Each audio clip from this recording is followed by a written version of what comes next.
महाराष्ट्र शासन, राज्य मराठी विकास संस्था, मराठी भाषा विभाग, सांस्कृतिक विभाग आणि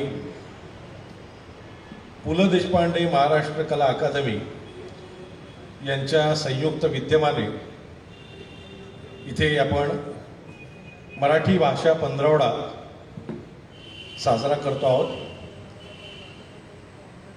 मराठी भाषा, मराठी साहित्य, महाराष्ट्राची संस्कृती याचं जतन संवर्धन हे एका विशिष्ट हेतूनं जाणीवपूर्वक नियोजनपूर्वक करावं हा हेतू मनामध्ये बाळगून महाराष्ट्र शासन कार्य करत आहे. आणि गेल्या काही वर्षांपासून आपण मराठी भाषा संवर्धन पंधरवडा ही संकल्पना राबवायला सुरुवात केलेली. कालपासून आपण राज्य मराठी विकास संस्था आणि महाराष्ट्र पु ल देशपांडे कला अकादमी आणि मिती क्रिएशन्स यांच्या संयुक्त विद्यमानं इथे भाषा भरजरी तिचा उत्सव जरतारी असा भरगच्च कार्यक्रम केलेला आहे, आयोजित केलेला आहे.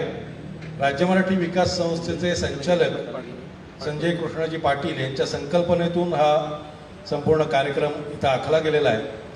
मराठी भाषा ज्या वेळेला आपण हा शब्द उच्चारतो त्यावेळेला अनेकांच्या मनामध्ये भाषा म्हणजे साहित्य असा एकच शब्द असतो, पण साहित्य व्यवहार हा भाषेतला एक घटक आहे. भाषा ही सगळ्या क्षेत्रात वापरली जात असते.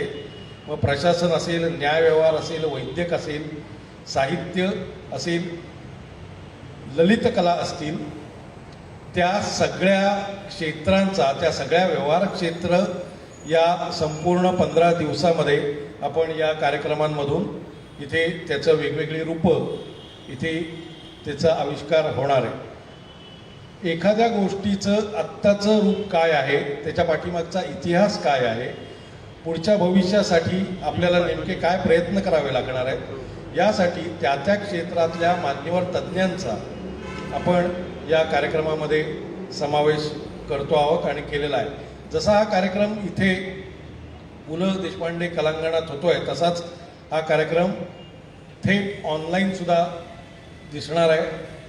कोविडच्या पार्श्वभूमीमुळे अजूनही मुंबईमध्ये लोक बाहेर यायला आणि प्रत्यक्ष कार्यक्रमांना यायला थोडेसे अजूनही बिचकत आहेत असं दिसतं.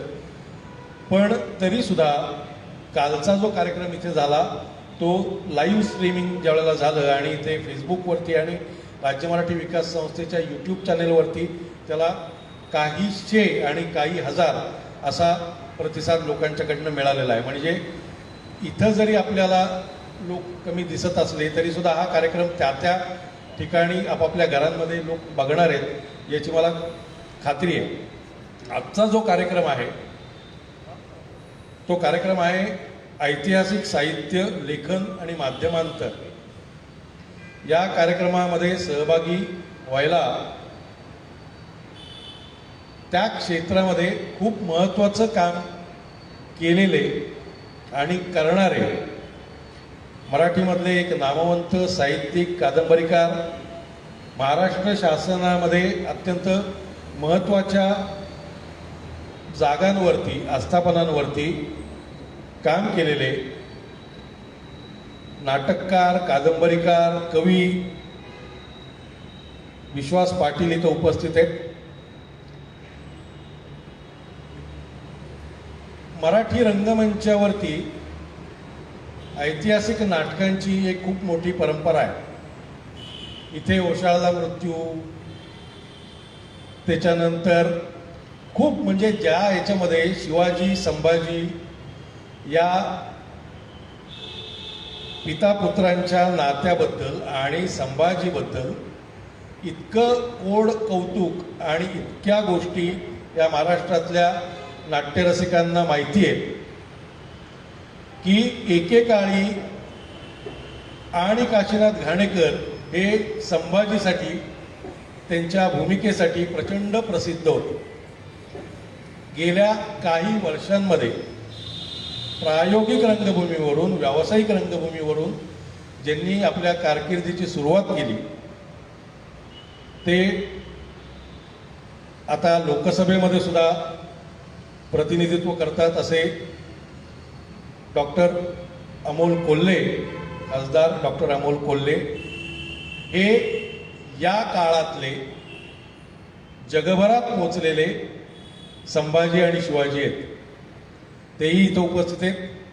आणि मराठीचे प्राध्यापक डॉक्टर नितीन आरेकर त्यांची मुलाखत घेणार आहेत किंवा त्यांच्याशी सुसंवाद साधणार आहेत, तेही इथं उपस्थित आहेत. मी आपल्या सर्व मान्यवरांना विनंती करतो की त्यांनी कृपया व्यासपीठावरती, रंगमंचावरती यावं.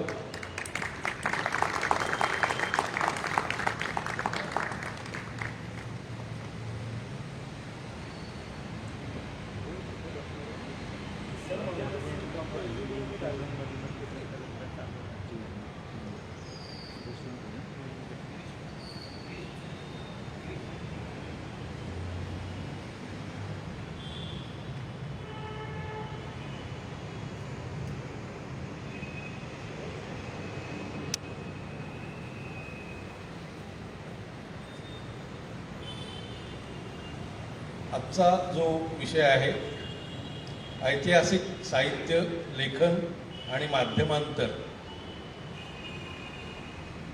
मी याविषयी फार बोलणार नाहीये. नितीन आरेकर जो माझा खूप प्राचीन मित्र आहे, तो ऐतिहासिक साहित्यावरती यांना बोलतं करणार आहे.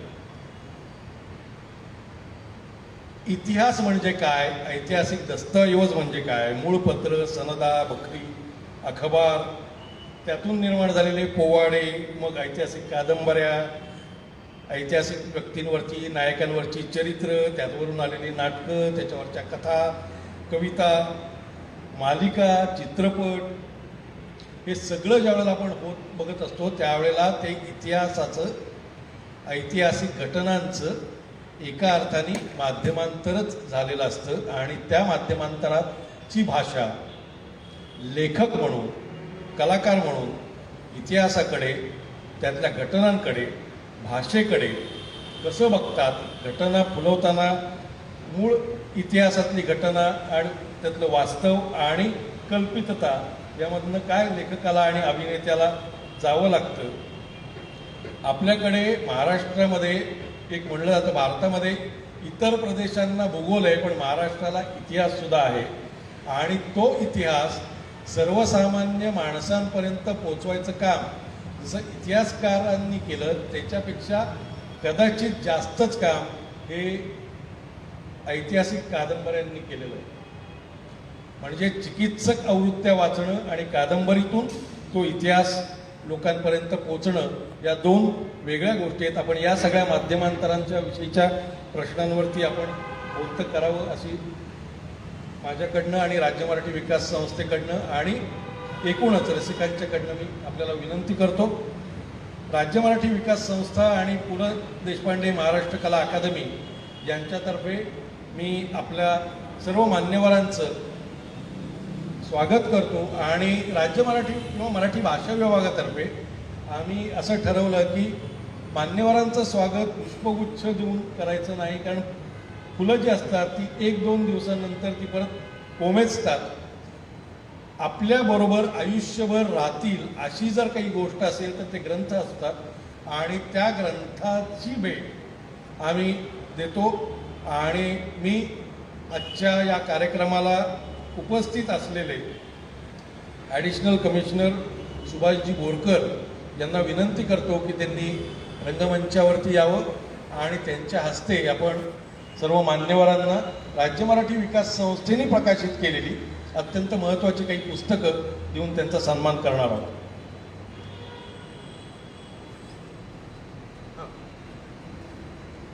डॉक्टर विश्वास पाटील,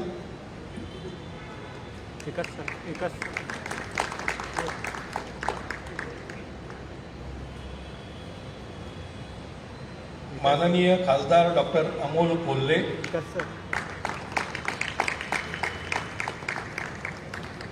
आणि डॉक्टर नितीन आरेकर.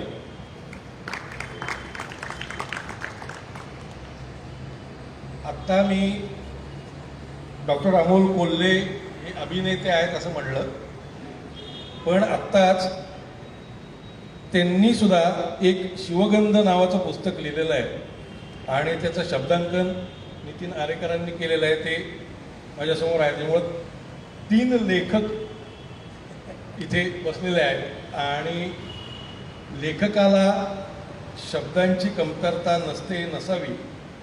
त्याच्यामुळं ऐतिहासिक साहित्य,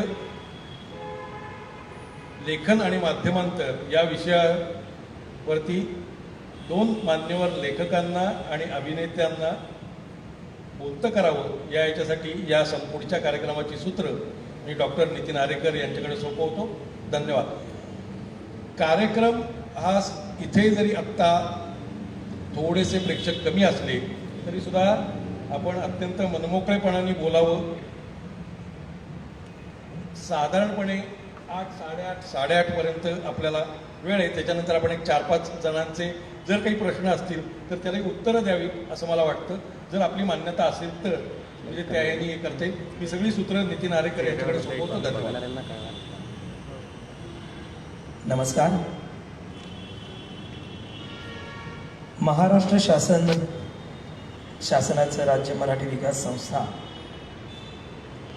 मराठी भाषा विभाग, सांस्कृतिक कार्य विभाग आणि जे नाव घेतल्यानंतर आपल्या प्रत्येकाला उचंबळून आल्यासारखं वाटतं ते पु ल देशपांडे यांच्या नावाने असलेली महाराष्ट्र कला अकादमी यांच्या संयुक्त विद्यमाने आपण सारेजण मराठी भाषा संवर्धन पंधरवडा साजरा करतोय. भाषा भरजरी तिचा उत्सव जरतारी, अप्रतिम अशी त्याला टॅगलाईन मिळाली आहे. आणि खरं आहे, आपली मराठी भाषा जरतारी आहे, भरजरी आहे. आणि इथे व्यासपीठावरती पु ल देशपांड्यांच्या उजव्या हाताला बसलेली ही 2 माणसं देखील मानवी संस्कृतीमधली भरजरी आणि जरतारी अशी माणसं आहेत. त्यांनी भारतीय साहित्याला स्वतःच्या लेखनामुळे भरजरी केलेलं आहे. त्यांनी आपल्या अभिनयाने जरतारी केलेलं आहे.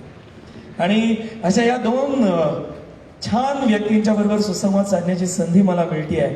आणि ती संधी या पश्चिम समुद्राच्या किनाऱ्यावरती रवींद्र नाट्य मंदिर आहे, रवींद्रनाथांचं, ज्या माणसाला आपण गुरुदेव रवींद्रनाथ टागोर असं म्हणतो आणि त्यांच्या आशीर्वादाने भारतीय साहित्याची गेल्या 100-125 वर्षांची वाटचाल चालू आहे, त्या रवींद्र नाट्य मंदिराच्या प्रांगणामध्ये आपण सारेजण आहोत.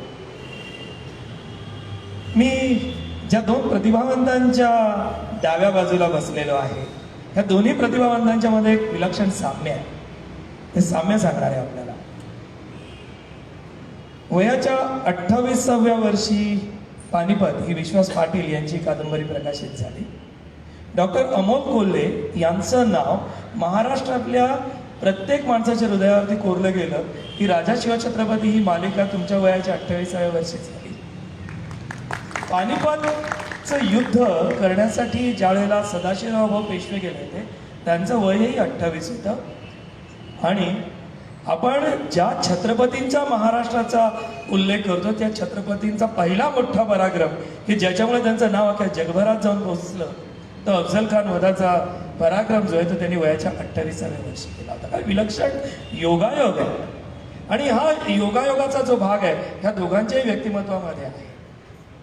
आणि आणखीनही एक गोष्ट आहे, दोघंही महाराष्ट्राच्या कानाकोपऱ्यातून आलेली मंडळी आहे. एक जण कोल्हापूरच्या नेरळे गावातून आलेला आहे तर दुसरा जुन्नर तालुक्यातल्या नारायण गावातून आलेला आहे.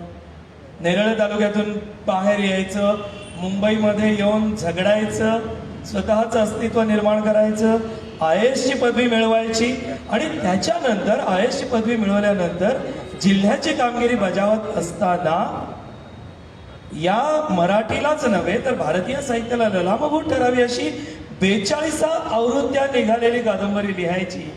ते कर्तृत्व विश्वास पाटील यांचं आहे. आणि दुसरं कर्तृत्व डॉक्टर अमोल कोल्हे यांचं आहे. नारायणगावामधून हा मुलगा पुण्यामध्ये जातो. इथे जाऊन स्वतःला त्यांची स्वतःची एक छान कल्पना आहे बरं का पाटील साहेब. डॉक्टर असं गप्पा मारताना अनेकदा त्यांचं शिवगंध या पुस्तकाचं शब्दांकन करण्याचं मला सौभाग्य मिळालं. त्या प्रत्येक वेळेला किंवा गेले 12-15 वर्षात आम्ही गप्पा मारत असताना ज्या ज्या वेळेला प्रश्न येतो ना त्या वेळेला माझी पाठ भिंतीला लागते आणि भिंतीला पाठ लागली की मी उसळून उठतो. म्हणजे जसं सर तुम्ही सुद्धा असे उसळून उठत आलात प्रत्येक वेळेला प्रतिकूल परिस्थितीमध्ये, तसं डॉक्टरही प्रतिकूल परिस्थितीमधून उसळून आले. मग पुण्यामध्ये गेले, सिद्ध केलं. 10वीला आणि 12वीला अमोल कोल्हे हा मुलगा हा बोर्डामध्ये 12वा आणि 10वा आला. म्हणजे 10वीत असताना 12वा आणि 12वीत असताना 10वा आला. मुंबईमध्ये आला आणि त्यानंतर त्यांनी मुंबईमध्ये KEM हॉस्पिटलमध्ये डॉक्टर रवी बापट यांच्या मार्गदर्शनाखाली त्यांची MBBS ची कारकीर्द पूर्ण केली. आणि ते करत असतानाच त्यांना नाटकाचा वेळ लागला. आणि त्याच सगळ्या गोष्टींच्या बद्दल आपण या सगळ्यांशी बोलणार आहोत. विश्वास पाटील यांच्याबद्दलची एक छानशी गंमत, सर मला वाटतं मी चुकीचं नसेल तर, पिंजरा या चित्रपटामध्ये तुम्ही एका लहान मुलाची भूमिका केली. डॉक्टर हे माहीत नसलेली गोष्ट. आणि मग ह्या पानिपत कादंबरीच्या 42वी आवृत्ती आता प्रसिद्ध झालेली आहे. लाखो मला वाटतं सर प्रति संपलेल्या असतील. भारतातल्या अत्यंत महत्त्वाच्या अशा हिंदी, पंजाबी, गुजराती, कन्नड भाषांमध्ये भाषांतर झालंय. हिंदीमध्ये भारताचे पूर्वीचे पंतप्रधान नरसिंह राव यांनी ज्ञानपीठाला सांगून त्या पानिपतचं हिंदीमध्ये भाषांतर करवून घेतलेलं होतं. ही फार मोठी गोष्ट आहे. त्या आपण सगळेजण जाणता बहुभाषा कोविद होते TV नरसिंह राव. त्यानंतर मग उत्तमोत्तम कलाकृतींची एक फैल तुमच्याकडनं निघाली. पांगिरा, झाडाझडती असेल, चंद्रमुखी, संभाजी, महानायक, त्याच्यानंतर गॉन विथ द विंड, पानिपतवर आधारलेलं रणांगण नावाचं नाटक, क्रांतीसूर्य आणि लस्ट फॉर लालबाग. आणि आत्ताच सर आपली नवीन कादंबरी प्रसिद्ध झालेली आहे ती तमासगीरांच्या जीवनावरती येते. याच्याबद्दलही आपण आज गप्पा मारणार आहोत. कारण हा सगळा घडून गेलेला इतिहास आणि त्या घडून गेलेल्या इतिहासावरती विश्वास पाटील यांनी आपलं लेखन केली. सातत्यानं 32 वर्ष चालू ठेवलेलं आहे. आणि डॉक्टर अमोल कोल्हे यांच्याबद्दल तर आपण सगळेजण जाणतो. मी छोटीशी ओळख करून दिली, पण अधुरी एक कहाणीपासून सुरू झालेला प्रवास आज स्वराज्य जननी जिजामातापर्यंत चालत आलेला आहे. आमची शाखा कुठेही नाही, ओळख, मंडळ आभारी आहे, या गोजीरवाण्या घरात प्रत्येक मालिकेने एक गंमत करून ठेवली होती. पण राजा शिवछत्रपतींनी तुमचं नाव महाराष्ट्राच्या हृदयामध्ये कोरलं. मग वंडर्स ऑफ महाराष्ट्र, विकेट मेजवानी, तो एक मजेशीर कार्यक्रम होता. वीर शिवाजी हिंदीमध्ये आणि स्वराज्य रक्षक संभाजी. प्रत्येक कृतीच्या मागे डॉक्टरांच्या समाजाला बांधून ठेवण्याची एक धारणा आहे. मला वाटतं मी जास्त बोलतोय, परंतु काय असतं ज्यावेळेला आपण जिव्हाळ्याच्या विषयांबद्दल बोलतो, विश्वास पाटील आणि डॉक्टर अमोल कोल्हे यांच्याबद्दल बोलतो, तेव्हा थोडंसं जास्त, कारण त्यांचं कर्तृत्वच खूप मोठं आहे. आणि मग चित्रपट अरे आवाज कोणाचा, एक वेगळा चित्रपट ऑन ड्युटी 24 तास, मराठी टायगर्स. सर तुम्ही रज्जो चित्रपटाचं दिग्दर्शन केलेलं आहे. आणि साहेब, बोला अलक निरंजन बोला नाटक, पहिलं शंभूराजे, मग बंधमुक्त एक वेगळा प्रयोग, त्याच्यानंतर शिवपुत्र संभाजी, हे एक संपूर्णपणे प्रचंड मोठं असं महानाट्य. लाखो लोक त्या नाटकाला आलेली आहेत आणि त्याच्यामध्ये वेगवेगळ्या प्रकारचे प्रयोग झालेले आहेत. जाणता राजा शिवछत्रपती, आपण भगवा या नावाचं एक अप्रतिम नृत्यनाट्य केलेलं होतं. असे कितीतरी प्रयोग या लोकांनी केलेले आहेत, या दोघांनी केलेले आहेत. परंतु या दोघांची जी नाळ महाराष्ट्राच्या मातीशी जोडली गेलेली आहे, त्या महाराष्ट्राच्या मातीशी जोडल्या गेलेल्या नाळेलाच आज आपण समजून घेण्याचा सगळेजण प्रयत्न करणार आहोत. डॉक्टर, जर तुमची परवानगी असेल तर आपण ज्येष्ठांच्या पासून सुरुवात करूया. आणि सर आपला विषय आहे ऐतिहासिक साहित्य लेखन आणि माध्यमांतर. इतिहास म्हणजे इतिहास, घडून गेलेल्या घटना. एक एक घटना घडून जाते, तिचा अन्वयार्थ नंतरच्या पिढ्या लावत जातात आणि त्याच्यामधनं इतिहासाचं लेखन होत असतं. समकालीन इतिहास फारसा नसतो, समकालीन वर्तमान असतो. पण समकालीन इतिहासावरती ज्या वेळेला तुम्ही इतिहास लेखन करता तेव्हा पहिले माध्यमांतर सुरू होतं.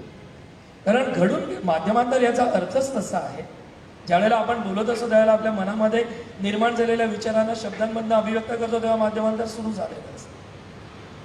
आणि सर जेव्हा अत्यंत चिरपरिचित असा इतिहास असतो आणि तो म्हणजे माझ्या बालपणी 1988 साली तुमची विश्वास पाटील यांची पानिपत कादंबरी वाचेपर्यंत आमच्यावरती झालेला एक संस्कार असा होता की पानिपतावरती 2 मोती गळाली आणि अमुक झाल्यानंतर मग लाखो माणसं गेली. हा पराभूतांचा इतिहास आहे.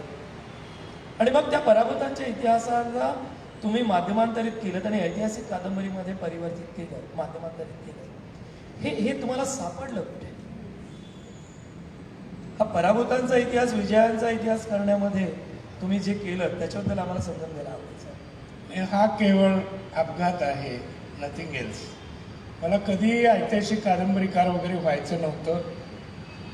मी 10वीला असताना तरुण भारतची महाराष्ट्र पातळीवरची कथा स्पर्धा होती. त्याच्यामध्ये माझ्या कायदा नावाच्या स्त्रियांच्या प्रश्नावरच्या कथेला 3रा क्रमांक मिळालेला होता आणि त्याचे परीक्षक होते श्रीज जोशी. त्यानंतर वयाच्या 17व्या वर्षी स्त्री जीवनाचं दुःख मांडणारी पहिली कादंबरी मी लिहिली, आंबी नावाची. त्यावेळेला मी FYला होतो. तर निरनिराळ्या सामाजिक विषयावर लिहायचं असाच मी ठरवलेलं होतं. पण योगायोगानं पानिपताचं प्रकरण एक the new history of Marathas म्हणून GS सरदेसाई यांचा इंग्रजी ग्रंथ आहे. त्यातलं 60-70 पानाचं ते प्रकरण वाचताना मला तर सगळं युद्ध डोळ्यासमोर दिसायला लागलं आणि मला वाटलं की ही कहाणी फक्त पानिपताची नाही तर ही मराठी माणसाची आहे, त्याच्या गुणांची आहे, त्याच्या दुर्गुणांची आहे, त्याच्या कळसाची आहे, त्याच्या पायाची आहे. आणि एवढा मोठा कळस गाठून सुद्धा मराठी माणूस परत पाताळात कसा जातो, ह्या सगळ्याची गणितं एक प्रतीक म्हणून मला तो विषय सापडला आणि म्हणून मी त्याच्या पाठीशी लागलो. सर, ऐतिहासिक कादंबरीचा विषय हा नेमका कसा निवडला जातो, त्याचं बीज कसं पडतं ते समजून घ्यायचं सर. नाही, कुठलाही सामाजिक विषय असो किंवा ऐतिहासिक असो, तुम्ही त्याच्या पटामध्ये कसं पडता. कोल्हापुरी भाषेमध्ये पटामध्ये पडणं म्हणतात. म्हणजे पैलवानाच्या पटामध्ये त्याचा पाय ओढायचा आणि त्याला खाली पाडायचा, त्याला पटात पडणं म्हणतात.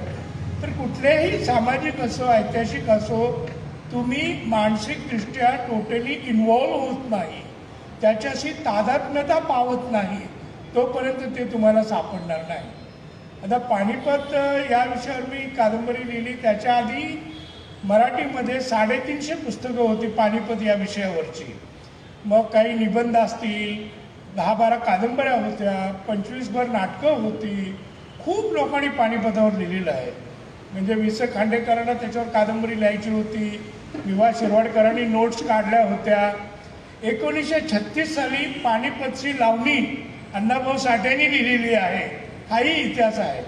तर दलित लेखकांपासून सर्व लेखकांना त्या विषयाचं एक गूढ होतं, त्या विषयाबद्दल एक ओढ होती. आणि मला जाणवलं की आणि निवड कशी केली जाते म्हणण्यापेक्षा तो विषयच आपल्याला ओढत नेतो. जसं एखादं जनावर एखाद्या माणसाला रानातलं जनावर असं बकोटीला धरून ओढून नेतं, तसा तो विषय तुम्हाला खेचून नेतो. आणि पानिपत या विषयावर मी वर्षभरात कादंबरी लिहू शकलो असतो. पण ज्याला पिकलिंग म्हणतो आपण, किंवा रुळणं किंवा त्याला चव सुटणं किंवा त्याचं लोणचं पूर्ण म्हणतो, हे लोणचं 4-2 दिवसात मुरत नाही. त्यासाठी कड काढावा लागतो, धीर काढावा लागतो. ज्या ज्या ठिकाणी आपण दमाधीरानं काम करतो त्या त्या ठिकाणी यश चांगलं मिळतं. जेवढं घाईनं करतो तेवढंच आपण अपयशाच्या भरतेकडे सुद्धा वळतो. हा अनुभव आहे. हे कथा कादंबरी नाटक सर्व बाबतीमध्ये घडतं. तर विषय कसा निवडला जातो म्हणण्यापेक्षा त्या विषयानं तुम्ही झपाटलं पाहिजे आणि तुम्ही झपाटल्याशिवाय त्यातून काही वेगळं घडणार नाही. डॉक्टर, हाच धागा झपाटण्याचा घेऊन जर आपण तुमच्याकडे गेलो तर छत्रपती शिवाजी महाराज आणि संभाजी महाराज ह्या विषयाने तुम्ही कधी झपाटणे केला? नाही, मला वाटतं की हा एक काहीतरी वेगळा संस्कार म्हटलं तरी चालेल किंवा त्या झपाटले जाण्याच्या काही टप्पे होते. जसं विश्वास पाटील साहेबांनी सांगितलं की पिकलिंग त्या गोष्टीचं व्हावं लागतं, तसं कदाचित असं होतं की बालपण नारायणगावात गेलं, त्यामुळे पुस्तकातून महाराज दिसण्याआधीच शिवनेरी किल्ल्यावरच्या सगळ्या इतिहासातून महाराज भेटत गेले, आई वडील ते सांगत गेले, नंतर इतिहासाच्या पुस्तकात महाराज भेटले. पण आपल्याला हा विषय हवा किंवा या विषयावर आधारित आपण कलाकृती कराव्यात हे तोपर्यंत तसं पाहिलं तर अगदी 100% ठरलं नव्हतं.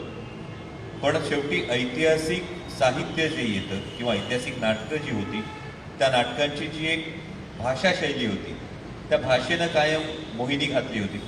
आणि मला वाटतं की अगदी खरं झपाटलेपण जे होतं त्याला कारणीभूत ही व्यक्ती आहे जे माझ्या डावीकडे बसलेत.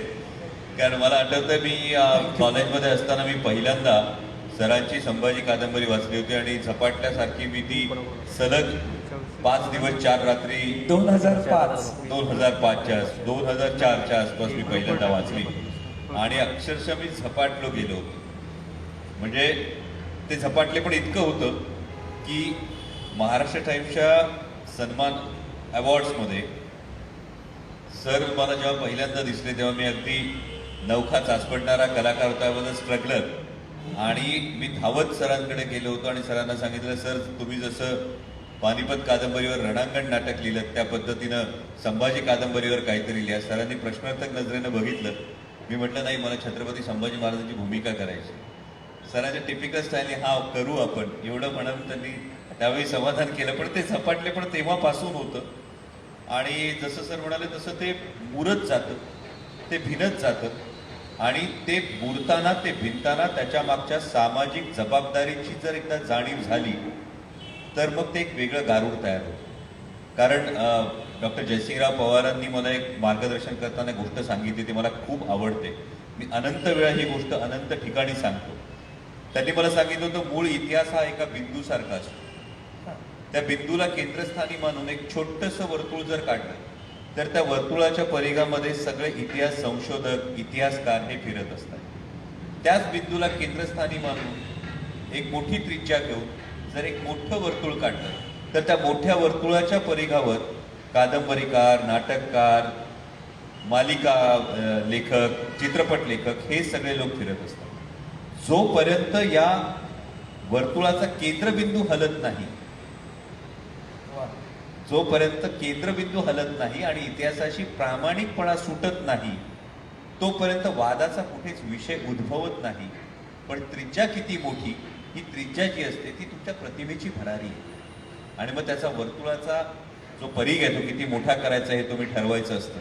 आणि या पद्धतीनं तुम्ही जात असताना एक सातत्यानं ही गोष्ट जाणवत गेली. म्हणजे सुरुवातीला हे छान आहे, हे आवडतंय म्हणून जी सुरुवात झाली होती, त्यानंतर याच्या पाठीमागं काहीतरी एक सामाजिक जबाबदारी आहे. जेव्हा तुम्ही ऐतिहासिक भूमिका करता तेव्हा तुम्ही आपल्या गौरवशाली इतिहासाचे ब्रँड अँबॅसेडर असता.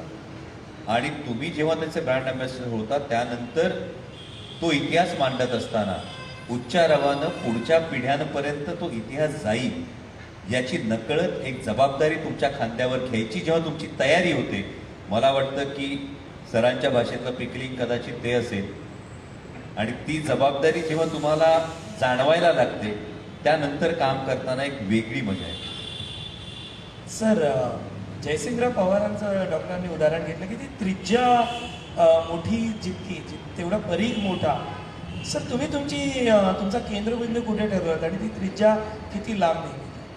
नाही, केंद्रबिंदू मला सुद्धा बाजूला ठेवून चालत नाही, ते केंद्राभोवतीच फिरावं लागतं.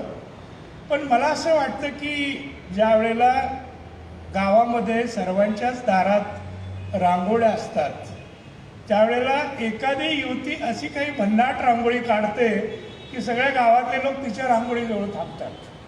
तर तुमची रांगोळी थोडी वेगळी पाहिजे, हटके पाहिजे, तर लोकांचं लक्ष आपोआप तुमच्याकडे वेधलं जातं. जेव्हा पानिपतवर कादंबरी लिहायचं मी मनाशी ठरवलं त्यावेळेला मराठीतल्या सगळ्या ऐतिहासिक कादंबऱ्या वाचायला घेतल्या.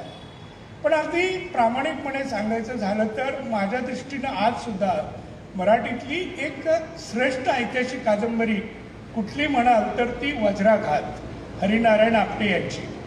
आणि त्याचं कारणही असं आहे की वज्राघातचं ओरिजिन आहे ते आयव्हनहो आणि इतर ज्या ब्रिटिश कादंबऱ्या आहेत सर वॉल्टर स्कॉट, तर सर वॉल्टर स्कॉटचा प्रभाव गेल्या शतकातील अनेक मराठी लेखकांवर होता.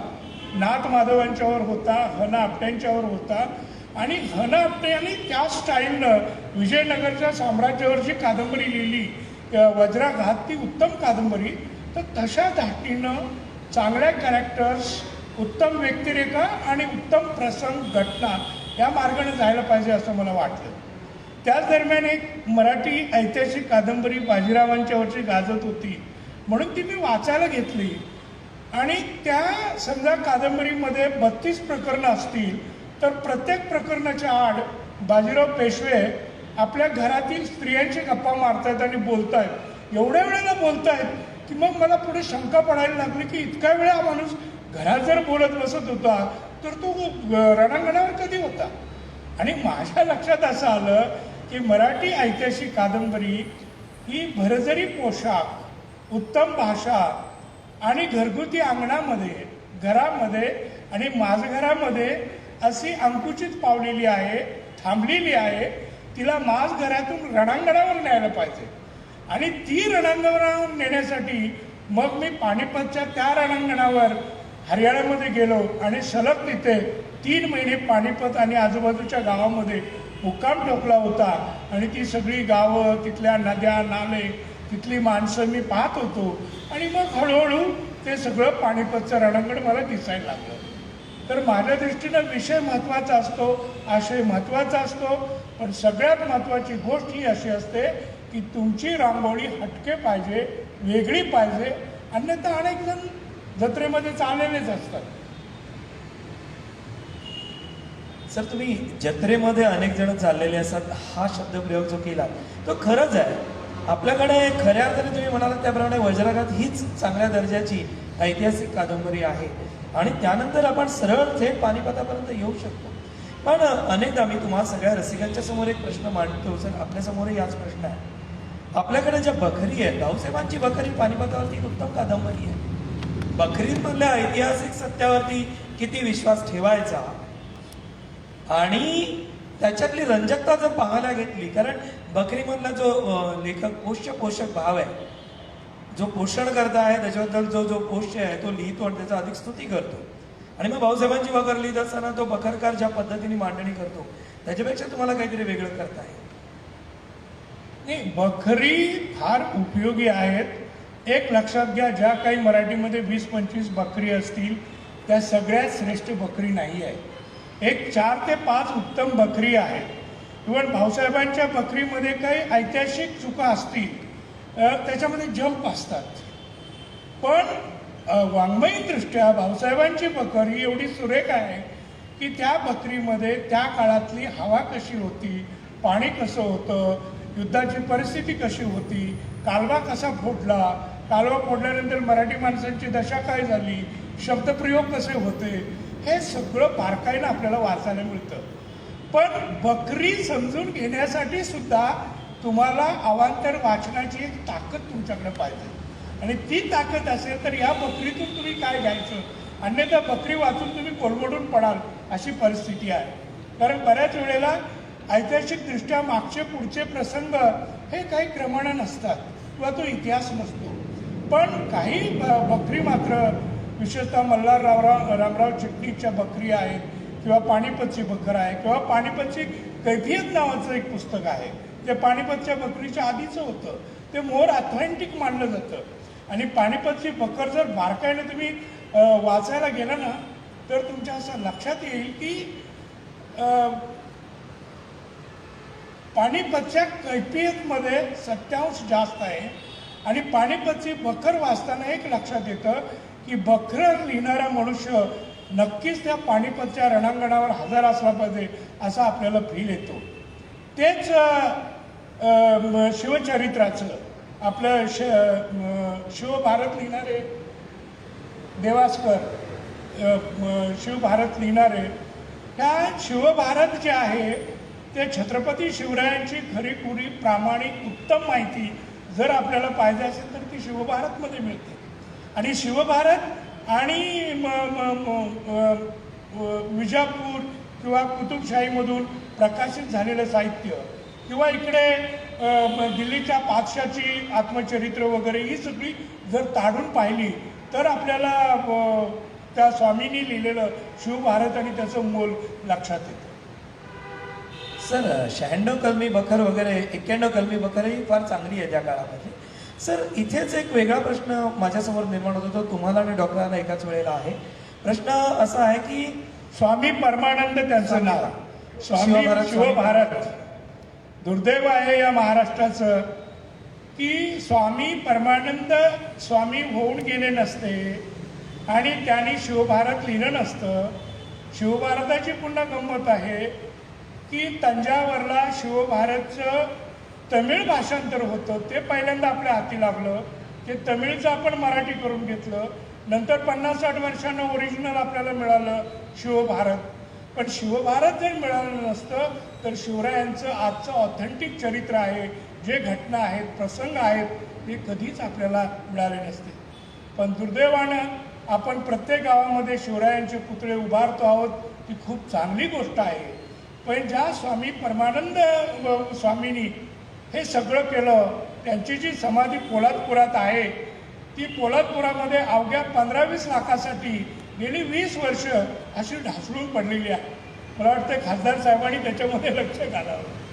कारण स्वामी उद्या तुम्हाला ऑथेंटिसिटी बाबत कोणी विचारलं की काही लोक म्हणतील उद्या आगाऊपणानं की स्वामी परमानंदांचं अस्तित्व नव्हते आणि मग त्यांनी लिहिलेलं शिवभारत हे खरं नाही आहे. तर अशा काही लोकांनी जे काम करून ठेवलेलं आहे, मग ते कुठल्याही जातीचे, पंथाचे किंवा भाषेचे असो, ते काम आपल्याला मान्य करायला पाहिजे. सर, हे सगळं काम चालू असताना परकीय जे आपल्याकडे राहिलेले होते, पोर्तुगीज होते, फ्रेंच होते, मोगल होते, मोगल हे परकीयच आहे, जरी दिल्लीमधून त्यांनी 300-400 वर्ष राज्य केलेलं असतं. ब्रिटिश होते, त्यांच्याकडे असलेल्या ऐतिहासिक साधनांचा उपयोग आपण ऐतिहासिक कलाकृती निर्माण करत असताना करून घेत असतो का? नक्कीच नक्कीच. कारण महाराजांच्या राज्याभिषेकाला ऑक्सिंडन नव्हता, आणखी काही ब्रिटिश होते. ते एका ब्रिटिश साहेबाचा रिपोर्ट तर असा आहे की त्या महाडच्या बंदराजवळ उतरल्यापासून रायगड आणि ती सगळं राज्याभिषेक सोहळ्याचा तो आय विटनेस आहे, ओरिजिनल साक्षीदार आहे. त्याने दिलेल्या अकाउंट एवढा कुठल्याही मराठी साहित्यात त्या राज्याभिषेकाचा अकाउंट नाही आहे. म्हणजे परदेशी प्रवाशांची चरित्र, त्यांची आत्मवृत्त, त्यांची पत्र, त्यांच्या नोंदी ह्या खूप महत्त्वाच्या आहेत. डॉक्टर, तुम्हाला काय वाटतं या विषयामध्ये? कारण तुम्ही शिवाजी महाराजांचा ज्यावेळेला सगळी भूमिका करत होता त्यावेळेला तुमचाही प्रचंड मोठ्या प्रमाणामध्ये अभ्यास झालेला होता, शेकडो पुस्तकं वाचलेली आहेत. नाही, यामध्ये सर फक्त होतं कसं की लेखक म्हणून जी भूमिका सर मांडू शकतात त्याच्या पलीकडं किंवा त्याच्यापेक्षा खूप वेगळी भूमिका कलाकार म्हणून किंवा निर्माता म्हणून असते. कारण कादंबरीतून लिहिताना लेखक संपूर्ण ते वातावरण उभं करू शकतो, पण निर्माता जेव्हा त्याची निर्मिती करत असतो किंवा कलाकार ती कला सादर करत असतो त्यावेळी त्याच्यावेळी असणारी एकूण बंधनं ही अनेक बंधनं आजूबाजूला असतात. पण ही जशी त्रुटी आहे तसा एक जो जमेची जी बाजू आहे ती अशी आहे की लेखक एखादी भावना व्यक्त करण्यासाठी अख्खं एक पान लेखकाला लिहावं लागतं, जे कलाकार किंवा दिग्दर्शक कॅमेऱ्याच्या एका अँगलमधून किंवा कलाकार नजरेच्या एका कटाक्षातून ते व्यक्त करू शकतो. पण जे आपण या नोंदी म्हणाला, जो आता सरांनी उल्लेख केला कवी परमानंदांच्या शिवभारताचा, तर कवी परमानंदांच्या शिवभारतामध्ये अडचण ही झाली आहे की पन्हाळ्याच्या वेढ्यापर्यंतच शिवभारत आहे, त्याच्या पुढचा इतिहास मिळत नाही. आणि जे तुम्ही म्हणालात परकीय इतिहासकार किंवा प्रवास वर्णनकार या सगळ्या साहित्याचा अभ्यास करत असताना त्या माणसाचा दृष्टिकोन हा आधी विचारात घ्यावा लागतो. म्हणजे त्या माणसाचा दृष्टिकोन जोपर्यंत तुम्ही विचारात घेत नाही तोपर्यंत त्या साहित्यातला तर्क तुमच्या हाती लागत नाही. म्हणजे तुम्ही जेव्हा मुघल इतिहासकारांचा विषय बोलता, खाफीखानाविषयी बोलता किंवा भीमसेन सक्सेनांविषयी बोलता, तेव्हा ते औरंगजेबाच्या पदरी होते याचा उल्लेख तुम्हाला ठेवावा लागतो. किंवा मनुचीचं जे काही मनुचीने काही वर्णनं करून ठेवली, तो नेमका त्यावेळी कोणाच्या पदरी होता आणि त्यामुळे त्याचा पर्स्पेक्टिव्ह काय असू शकतो, किंवा तो माणूस ज्यानं ते नोंद करून ठेवली, त्यानं जे प्रवास वर्णन लिहिलं, तो तिथे प्रत्यक्ष उपस्थित होता की त्यानं त्यावेळी नोंद करून ठेवली पण ही त्याची ऐकीव माहिती होती.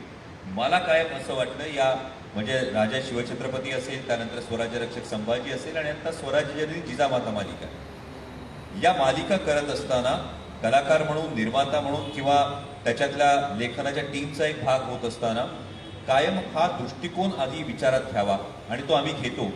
तो घेतल्यानंतर त्या तर्काचे बिंदू मिळतात आणि या इतिहासाच्या घटनांचे जे बिंदू मिळतात ते आपल्याला तर्कानं जोडत जावे लागतात आणि ते जर तर्कसंगत पद्धतीनं जोडले गेले तर त्याच्यातून जे मनोरंजनाचं जे मूल्य असतं आणि त्याचबरोबर इतिहासाची प्रामाणिक राहण्याची जी भावना असते या दोन्ही गोष्टी साध्य होऊ शकतात. पण लिहिलेलं साहित्य कोणत्या पर्स्पेक्टिव्हने लिहिलंय, ते कोणी लिहिलंय, ते लिहित असताना तत्कालीन काय परिस्थिती असू शकते, या सगळ्या गोष्टींचा थोडासा धांडोळा कलाकृती सादर करताना घ्यावा लागतो हे कलाकार. मग डॉक्टर, ज्या वेळेला तुमच्या समोर संवाद लिहून येतात, प्रसंग लिहून येतात, स्क्रिप्ट अख्खं येतं आणि ते तुम्ही रंगमंचावरती दूरचित्रवाणीच्या पडद्यासाठी आणि चित्रपटासाठी ज्या वेळेला तो प्रसंग सादर करतात, ती वाक्य उच्चारतात, त्याच्या मागच्या पर्स्पेक्टिव्ह बदलतात का? आणि ते कसे बदलतात? नक्कीच, कारण नाटक असेल, दूरचित्रवाणी मालिका असेल आणि चित्रपट असेल, ही तीनही माध्यमं वेगळी आहेत असं माझं प्रामाणिक मत आहे. कारण नाटकात तुम्ही देत असणारा एक सलग जिवंत अनुभव, त्यानंतर दूरचित्रवाणी मालिका मी कायम असं म्हणतो की ही कसोटी क्रिकेट सारखी असते. म्हणजे कसोटी क्रिकेटमध्ये आपण खूप वेळा ऐकतो की समालोचक काय म्हणत असतात, here to play session by session. त्या पद्धतीनं जे तुम्ही सादरीकरण करता आहात दूरचित्रवाणी मालिकेमध्ये, हे दूरचित्रवाणी मालिकेचं सादरीकरण हे थेट प्रेक्षकांच्या दिवाणखान्यात जाणार आहे आणि त्यावेळी प्रेक्षक काय करतायत हे तुमच्या हातात नाही. म्हणजे कदाचित प्रेक्षक त्यावेळी जेवत असतील, कदाचित प्रेक्षक भक्तिभावानं ते बघत असतील, कदाचित कुणीतरी माता भगिनी भाजी चिरत असेल, स्वयंपाकाची तयारी करत असेल आणि हे करत असताना तुम्ही त्यांच्या दिवाणखान्यात जाणार आहात. मग तुम्हाला त्यांना अडकवून ठेवणं, त्या तुमच्या विषयापर्यंत घेऊन येणं, हे काय दूरचित्रवाणी मालिका या माध्यमाचं एक कसब असतं. चित्रपट किंवा नाटक या दोन्ही गोष्टींमध्ये जसं मी म्हणालो की नाटकात जिवंत अनुभव असतो, पण चित्रपट किंवा नाटक बघायला येणारा प्रेक्षक हा ठराविक एक मानसिक तयारी करून आलेला असतो की मला आता पुढचे 2, 2.5, 3 तास मला ही कलाकृती बघायची, ही अनुभवायची आहे, ही मानसिक तयारी करून तो आलेला असतो. पुन्हा नाटक हा जिवंत अनुभव असतो. आजचा प्रयोग हा उद्या तसाच होईल याची तुम्हाला खात्री नसते. चित्रपट जेव्हा आपण साकारतो तेव्हा चित्रपट करत असताना कायम मी जे सुरुवातीला एक सामाजिक जबाबदारीचं भान किंवा मनोरंजनाची मुले, यापेक्षा मोठी गोष्ट की एकदा तुम्ही सेल्युलॉइडवर आलात की त्यानंतर ते चिरकाल टिकणार आहे. त्यामुळे या तीनही माध्यमं ही वेगवेगळी असतात आणि त्यामुळे ऐतिहासिक कलाकृती या माध्यमांमध्ये करत असताना मला असं वाटतं की नाटक, जेव्हा ऐतिहासिक नाटक आपण करतो तेव्हा त्यावेळेचा जो इमिजिएट इम्पॅक्ट आहे तो तुम्हाला फार प्रभावीपणे द्यावा लागतो. त्यासाठी तुम्हाला वेगळी मेहनत करावी लागते. तुम्ही दूरचित्रवाणी मालिका जेव्हा म्हणता, त्या दूरचित्रवाणी मालिका, जसं स्वराज्य रक्षक संभाजी या मालिकेचं जर उदाहरण द्यायचं झालं तर एका वेळी 157 देशांमध्ये ही मालिका पोहोचली. 157 देशांमध्ये छत्रपती संभाजी महाराजांचा इतिहास पोहोचला. म्हणजे हा इतिहास 100% इतिहास तज्ञांचा होता का? हा कुठला PhDचा प्रबंध होता का? हे कुठल्या इतिहासकाराचं भाष्य होतं का? तर नाही. हे मनोरंजनाच्या माध्यमातून छत्रपती संभाजी महाराजांच्या इतिहासाशी प्रामाणिक राहून केलेला एक प्रयत्न होता. त्या प्रयत्नातून ज्याला आपण जाणीव जागी करणं म्हणतो, जाणीव जागृत करणं म्हणतो किंवा सेन्सिटायझेशन म्हणतो, हे सेन्सिटायझेशन झाल्यानंतर त्या प्रेक्षकानं हा निर्णय घ्यायचा की आता मला याच्या खोलात जाऊन याचा अभ्यास करायचा आहे किंवा नाही. पण हे सेन्सिटायझेशन, ही ताकद दूरचित्रवाणी मालिकेची. पुन्हा त्याच्यामध्ये पर्स्पेक्टिव्ह जे बदलत जातात. म्हणजे आता स्वराज्य जननी जिजामाता ही मालिका करत असताना जर मला अनेकांनी विचारलं की राजा शिवछत्रपती मालिका झाली, स्वराज्य रक्षक संभाजी मालिका झाली, तर स्वराज्य जननी जिजामाता मालिकेत नेमकं वेगळं काय दाखवणार? पुन्हा भाग तोच येतो की इतिहास तोच आहे. तुम्ही कोणत्या नजरेतून तो इतिहास बघता. जेव्हा राजा शिवछत्रपती म्हणजे छत्रपती शिवाजी महाराजांवर कलाकृती करायची असते तेव्हा छत्रपती शिवाजी महाराज हे प्रथम पुरुष आहेत तिथे. जेव्हा स्वराज्य रक्षक संभाजी मालिका करायची तर संभाजी महाराजांच्या बालपणीतला जो काळ आहे त्यावेळी जे छत्रपती शिवाजी महाराजांच्या इतिहासाचं जे भरजरी पान आहे ते शंभूराजांच्या नजरेतून आपल्याला बघावं लागतं. आणि आता स्वराज्य जननी जिजामाता हे करत असताना हे संपूर्ण हा इतिहास हा राष्ट्रमाता जिजाऊ माँसाहेबांच्या नजरेतून आपल्याला बघावा लागतो. आणि हे करत असताना त्या प्रत्येकाचं त्या इतिहासातलं योगदान ते अधोरेखित करून मग तो दृष्टिकोन ठरतो. म्हणजे स्वराज्य जननी जिजामातामध्ये मी एवढंच सांगेन की राष्ट्रमाता जिजाऊ माँसाहेबांचं सगळ्यात मोठं योगदान स्वराज्यासाठी काय असेल तर जिजाऊ माँसाहेबांनी स्वराज्याला दिलेलं नैतिक अधिष्ठान. मग ही गोष्ट एकदा अधोरेखित झाली की मग तुम्हाला तो दृष्टिकोन ठरतो. आणि मग या 3 माध्यमांमध्ये नाटक असेल, चित्रपट असेल, दूरचित्रवाणी मालिका असेल, यामध्ये तोच इतिहास सादर करत असताना तुमच्या माध्यमाचं भान, तुमचं व्यक्तिरेखेचं भान आणि त्या व्यक्तिरेखेला आणि माध्यमाला अनुसरून कला सादर करणारा निर्माता म्हणून, दिग्दर्शक म्हणून, लेखक म्हणून तुम्ही ठरवलेला दृष्टिकोन, या तिन्हीचा संगम तुम्हाला घडवून आणावा लागतो. आणि तो जर संगम घडला तर ती उत्तम कलाकृती होते असं मला वाटतं. सर, आपण यावरती भाष्य करू शकाल? नाही, आता त्याच्या आधीचा तुमचा जो मुद्दा होता की किंवा अमोल म्हणाले तसं पर्स्पेक्टिव्ह, पण मला गंमत वाटते ती फॉरेन बायोग्राफर्स किंवा मुसलमानी अरबी उर्दू लिहिणारे लेखक बऱ्याच वेळेला मला असं आढळून आलेलं आहे की त्यांनी शिवाजी संभाजी महाराजांना रागाने दिलेल्या शिव्या ह्या माझ्यासाठी ओव्या ठरलेल्या आहेत. याचं कारण असं की ज्यावेळेला संभाजी महाराजांना वडूला छळ करून ते मारण्यात आलं त्यावेळेचा प्रसंग भीमसेन सक्सेना आणि काफी खान यांनी जे लिहिलेले आहेत अगदी थोडक्यात लिहिलेले आहेत, पण ते लिहिताना काय लिहितात की अरे कैलास पर्वतासारखा शिवरायांचा एवढा मोठा तो राजगड आणि संभाजी बिचाऱ्या कुठे तो राजगड हिमालयासारखा आणि तुझी काय ही अवस्था. म्हणजे त्यातून ते सगळं विदारक असं जे चित्र आहे ते चित्र दिसतं. मराठी लेखक आणि पारशी उर्दू लेखक यातला फरक असा की पानिपतावरची जवळजवळ 12,000 पत्रं मी वाचली. त्याच्यात अनेक पत्रामध्ये मग ती म्हैस व्याली का, ती आमकी बाळणपणाला येणार होती ती गेली का, असं सगळं आपल्या जाती स्वभावानुसार उल्लेख आहे. पण अरबी आणि पारसी बकरीमध्ये त्यावेळेचा सीझन कसा होता, बारिश कशी होती, पाऊस कसा होता, पिकं कशी होती.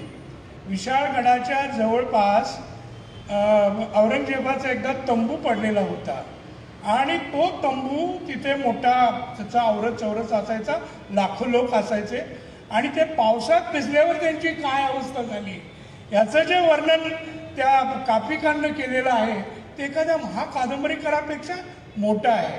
तर जो निसर्ग आहे, त्यावेळीची परिस्थिती आहे, ही सगळी परिस्थिती ह्या फॉरेन बायोग्राफर्स किंवा अरबी आणि पारसी लेखक हे मराठी लेखकांपेक्षा उत्तम देतात, जे आम्हाला उपयोगी पडतं. यामध्ये सर मला फक्त असं एक विचारावंसं वाटतं, हे माझ्या ज्ञानात भर पडावी म्हणून विचारतो. कदाचित असं घडलं असेल का की जवळपास म्हणजे विजयनगरचं साम्राज्य लयाला गेल्यानंतर जवळपास 350 वर्ष हा मराठी मुलूक हा केवळ अस्तित्वासाठी झगडत राहिला. त्यामुळे कदाचित आपल्याकडे डॉक्युमेंटेशन ही गोष्ट मागे पडली. त्याचा काही हा परिणाम असेल का की मुघल शासकांना एक जी शासन परंपरा आहे ही शासन परंपरा सलग आहे आणि या सलग शासन परंपरेमुळे त्याच्या नोंदणीचं महत्त्व त्यांच्याकडे जास्त आलं आणि त्यामुळे त्यांचं डॉक्युमेंटेशन केलं जातं, ही गोष्ट त्यांच्याकडे सातत्यानं होत आली. कदाचित आपल्याकडे मौखिक परंपरा जी आली ही मौखिक परंपरा म्हणजे अनेक वेद असतील, अभंग असतील, ओव्या असतील, ही मौखिक परंपरा येण्याचं कारण सुद्धा सातत्यानं होणारी आक्रमणं आणि त्या आक्रमणांमधून नष्ट केलं जाणारं साहित्य, यामुळे त्या मौखिक परंपरेला आपल्याला जास्त महत्त्व द्यावं लागलं आणि म्हणून कदाचित आपल्याकडे डॉक्युमेंटेशनची जी परंपरा आहे ती तितकी जुनी नाही. आपल्याकडे मौखिक ज्याला आपण मराठीमध्ये आयक्यू म्हणतो, ही आयक्यूची परंपरा होती. पण त्यापेक्षा मुसलमानी रियासतकार आणि मुसलमानी इतिहासकार यांना राजाश्रय होता. म्हणजे औरंगजेबाबरोबर चित्रकार व त्या भाषेतले वृत्तांत लिहिणारे तेव्हाचे पत्रकार, इतिहासतज्ञ असे औरंगजेबाच्या दरबारी 250 ते 300 लोक पगारावर होती. तशी सिस्टम आपल्याकडे नव्हती. आणि आपण इतिहास सांगताना मला असं वाटतं की आता तरी आपण जाती धर्माच्या पलीकडे जाऊन इतिहासाकडे पाहायला पाहिजे.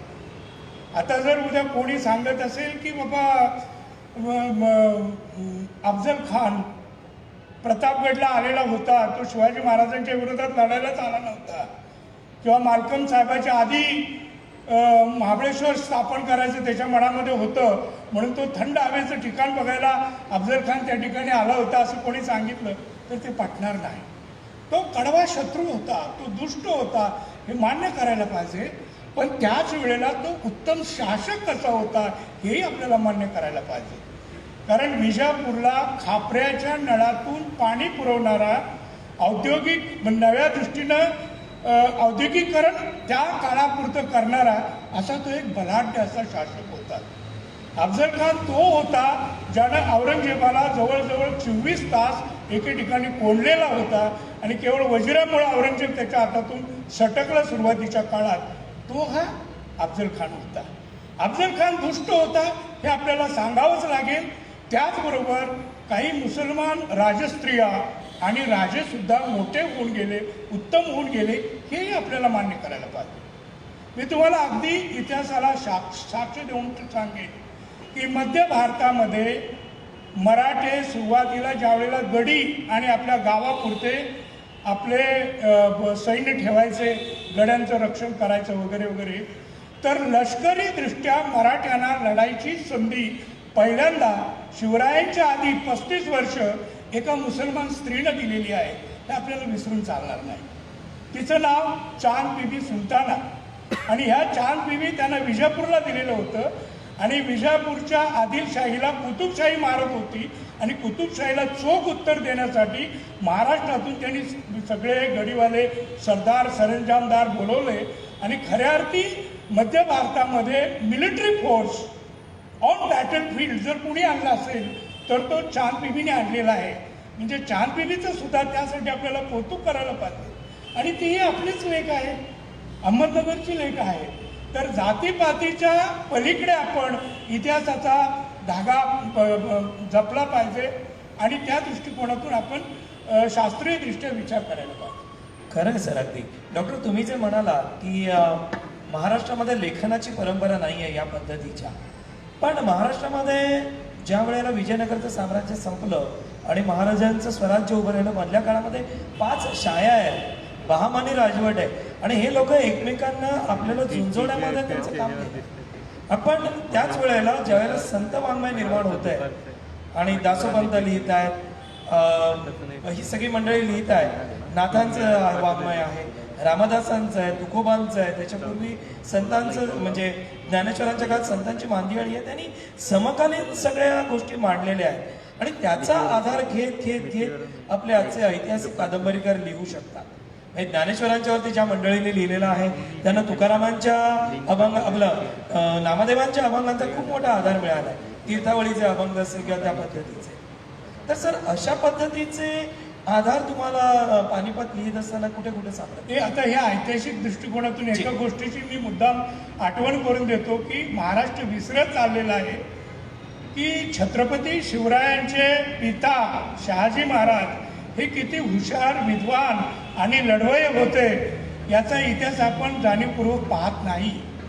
त्यावेळेच्या भारतातल्या प्रथम दर्जाच्या 4-5 संस्कृत पंडितांमध्ये शहाजी महाराजांची गणना केली जायची.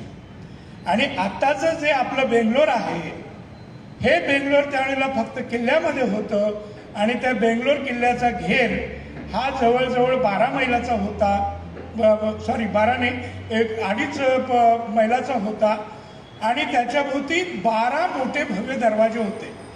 आणि हा किल्ला शहाजी महाराजांच्या ताब्यात 1636-37 ते त्यांच्या मृत्यूपर्यंत 1662 पर्यंत होता.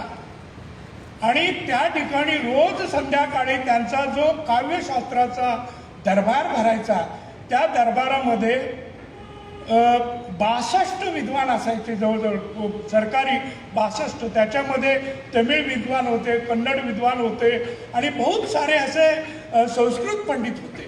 तर त्या दृष्टिकोनातून आपण शहाजी महाराजांचा पण विचार करायला पाहिजे, आणि त्यावेळेचे बरेचसे डॉक्युमेंट आज उपलब्ध आहेत.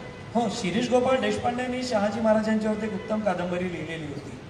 डॉक्टर, एक या निमित्ताने प्रश्न विचारायचा की आपल्या गप्पांच्या मध्ये मागे एकदा तुम्ही म्हणाला होता की महाराज आग्र्याहून सुटून आले आणि त्याच्यानंतर ज्या वेळेला औरंगजेबाला सत्ता ग्रहण करायचं होतं आणि त्या इराणच्या शहाची मान्यता हवी होती, तर तो प्रसंग तुम्हाला आठवतोय का? आपल्या गप्पांमध्ये तुम्ही एकदा म्हणाला होता की इराणच्या शहानी त्याला प्रश्न विचारला होता औरंगजेबाला, हा एक तपशिलामध्ये आहे, ऐतिहासिक तपशिलामध्ये, की इराणच्या शहाने प्रश्न विचारला औरंगजेबाला की अरे तुझ्या तावडीतून दख्खन मधला एक राजा पळून गेला आणि तुला मी हिंदुस्थानचा बादशाह म्हणून मान्यता कशी दिली? अशा पद्धतीचा एक कुठेतरी उल्लेख आपल्याला सापडत होता. नाही, आमच्या नाही पाण्यामध्ये विद्यालय. माझ्याही तसं काही स्मरणात असेल, कारण पण हा हा औरंगजेब एवढा आढ्यताखोर होता, एवढा पॉवरफुल होता, तो इराण तुरांची परवा करणारा मनुष्य नव्हता. कारण मला आता सरांनी जे सांगितलं त्याच्यामध्ये तोच एक मुद्दा फक्त ऍड करावा असं वाटतो की पुन्हा तेच आहे की शिवभारत पन्हाळ्याच्या वेड्याला संपल्यानंतर पुन्हा तेच आहे, हा जेव्हा स्थैर्य आहे, राजकीय स्थैर्य आणि राजकीय अस्थिरता यामध्ये मला कदाचित असं वाटतं की वाङ्मयाची भरभराट जी असेल किंवा लेखनाला जो वाव असेल त्यासाठी सामाजिक आणि राजकीय स्थिरता ही कदाचित गरजेची असू शकते. कारण पुन्हा जो सरांनी शहाजी महाराज साहेबांचा जो उल्लेख केला, तो शहाजी महाराज साहेबांचा जेव्हा आपण बंगळुरातला उल्लेख पाहतो तेव्हा राजकीय दृष्ट्या बंगळुरातलं स्थैर्य आहे आणि त्यावेळी या गोष्टी.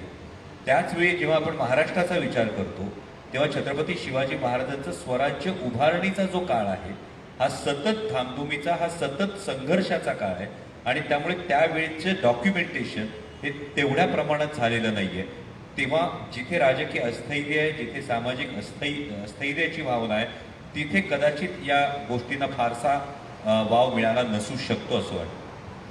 नाही, किंवा झालंही असेल त्याचं पुढे आपण प्रिझर्वेशन केलं नाही. आता छत्रपती शिवरायांची जन्मतारीख आहे ही जेदे शकावलीनं आपल्याला दिली. जेद्याने आपल्या वाड्यातलं जुनं कसली तरी कागदपत्र घेऊन लोकमान्य टिळकांना आणून दिली आणि त्यांनी पहिल्यांदा केसरीमध्ये प्रकाशित केली. तर जेदे शकावले आहे, आणखी 2-3 शकावले आहेत. पुढं तुम्ही म्हणता तसं पन्हाळ्याच्या वेढ्यानंतरचा जो दिल्लीचा किंवा आग्र्याचा जो इतिहास आहे तो आपल्याला जी जसवंत सिंगची वगैरे पत्रं आहेत राजस्थानी पत्रामधून ते आपल्याला घ्यावं लागतं. ती पत्र सुद्धा आता काही उपलब्ध झालीत. त्यांनी महाराज जात असताना त्याचं वर्णन त्या पत्रांमध्ये काही उल्लेख आहे. मध्यंतरी मला वाटतं ABP माझाने या संदर्भात एक फार मोठी सिरीज केली होती, त्यामुळे ते सगळे जे नवीन पुरावे पुन्हा पाहायला मिळाले. गुजरातमध्ये काही गाण्यांच्या मध्ये सिवा गोरा भयो असं महाराजांच्या बद्दलचं वर्णन आहे. म्हणजे मराठी माणूस हा सावळा आणि त्याचं जे सगळं वर्णन करतं त्याच्यापेक्षा महाराज त्यांना गोरे दिसले असं त्यांच्या लोकगीतांमध्ये वाचायला मिळतं आपल्याला. या सगळ्या तपशिलांचे उपयोग करत करत आपण पुढे जात असतो. सर, मी सुरुवातीला तुम्हाला जो प्रश्न विचारला होता पुन्हा त्याच्याकडेच जातो की पानिपताचा इतिहास हा पराभूतांचा इतिहास आहे. तुम्ही त्याला वेगळा पर्स्पेक्टिव्ह दिला आणि त्याला एका पराक्रमाचा इतिहास म्हणून मांडणी करून दिली आणि त्याच्यानंतर सर तुम्ही संभाजी महाराजांच्यावरची कादंबरी लिहिली. म्हणजे तुम्ही थोडंसं काळातून थोडे मागे गेला, तर अशी प्रोसेस कशी काय घडली? पानिपतच्या वेळेला मी तुम्हाला गंमत सांगेन की पानिपत कादंबरीचे पहिले खलनायक भाऊसाहेब पेशवे होते.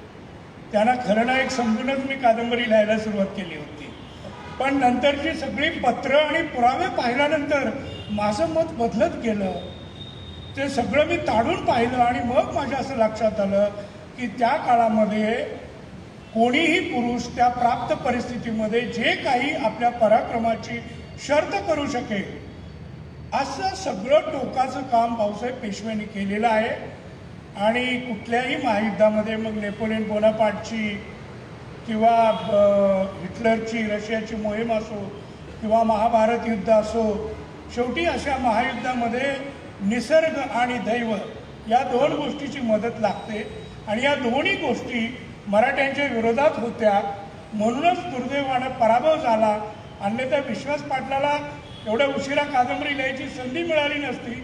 भाऊसाहेब पेशवे विजयी झाले असते तर आतापर्यंत अनेक महाकाव्य लिहून झाली असती. कदाचित आपल्या देशाचा अख्खा इतिहास वेगळा झाला असता जर तसं घडलं असतं. सर, तुम्हाला आणि डॉक्टरांना मला एकच प्रश्न कॉमन विचारायचा मी 1988 साली तुमची पानिपत वाचली आणि 32 वेळा तरी आतापर्यंत मी ती वाचली असेल गेल्या 32 वर्षात.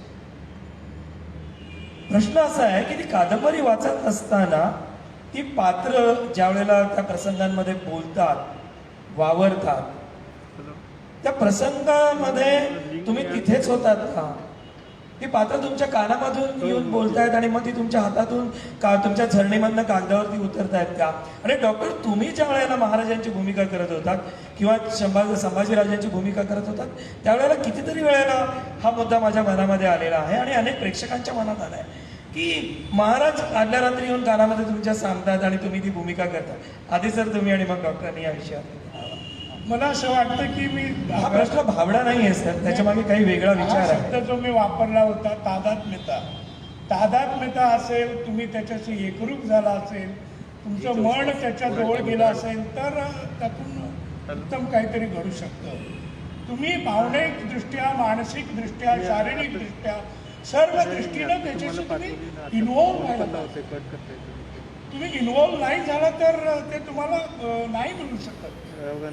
अन्यथा सगळ्या बऱ्याचशा ऐतिहासिक कथा सुद्धा खोट्या असतात. लेखक त्याच्यावर प्रतिसृष्टी कशी निर्माण करतो हे महत्वाचं आहे. इतिहासामध्ये कुठलीही अनारकली कधीही नव्हती. अनारकली नावाचं पात्र नव्हतं ना. त्या सलीमनं बापाच्या विरुद्ध बंड केलं होतं. फक्त इतिहासामध्ये ज्या 500 सेविका होत्या दरबारात त्यातल्या एका मजूर स्त्रीचं नाव अनारकली होतं. हे सोडून अनारकलीचा काही संबंध नाहीये.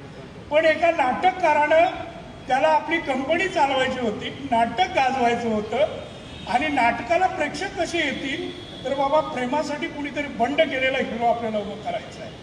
मग गावातल्या दर्जाच्या पोरानं बंड केलं किंवा शेतकऱ्याच्या पोरानं बंड केलं ते प्रेमामध्ये एवढं शोभून दिसणार नाही. बादशाच्या पोरानं केलेलं बंड दाखवूया. मग बादशाह साधा सुद्धा कशाला, अकबर घेऊया म्हणून अकबराच्या पोरानं बंड केलं. आणि हे नाटक 50 वर्ष दिल्ली आणि आजूबाजूच्या बरेली वगैरे गावामध्ये, आग्र्यामध्ये खूप फेमस झालेलं आणि ते नाटक कॅसेटनं पाहिलं आणि त्याच्यावर पुन्हा तो सिनेमा केला. तर तुम्ही तुमची प्रतिसृष्टी कशी निर्माण करता, तुम्ही त्याच्यात स्वतःचं किती बोलता हेही महत्वाचं असतं. तादात्म्यता पाहिजेच पाहिजे, नाहीतर तादात्म्यता नसेल तर तुम्हाला फारसं काही हासिल होत नाही आहे.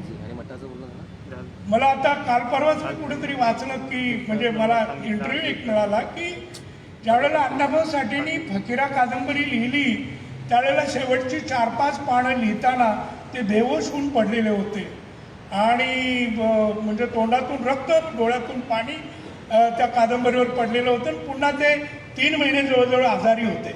म्हणजे याच्यातून आपल्याला लेखकाची तादात्म्यता दिसते. किंवा शिवाजी सावंत हे वेडे झाले होते. त्या वेडेपणामध्ये ते एक साधे टीचर होते राजाराम हायस्कूलला. कोल्हापुरातल्या लोकांनी वर्गणी गोळा केली की हे कर्णामुळे एवढे वेडे झालेत तर त्यांना जाऊ दे, उत्तरेत जाणं त्यावेळेला खर्चिक होतं.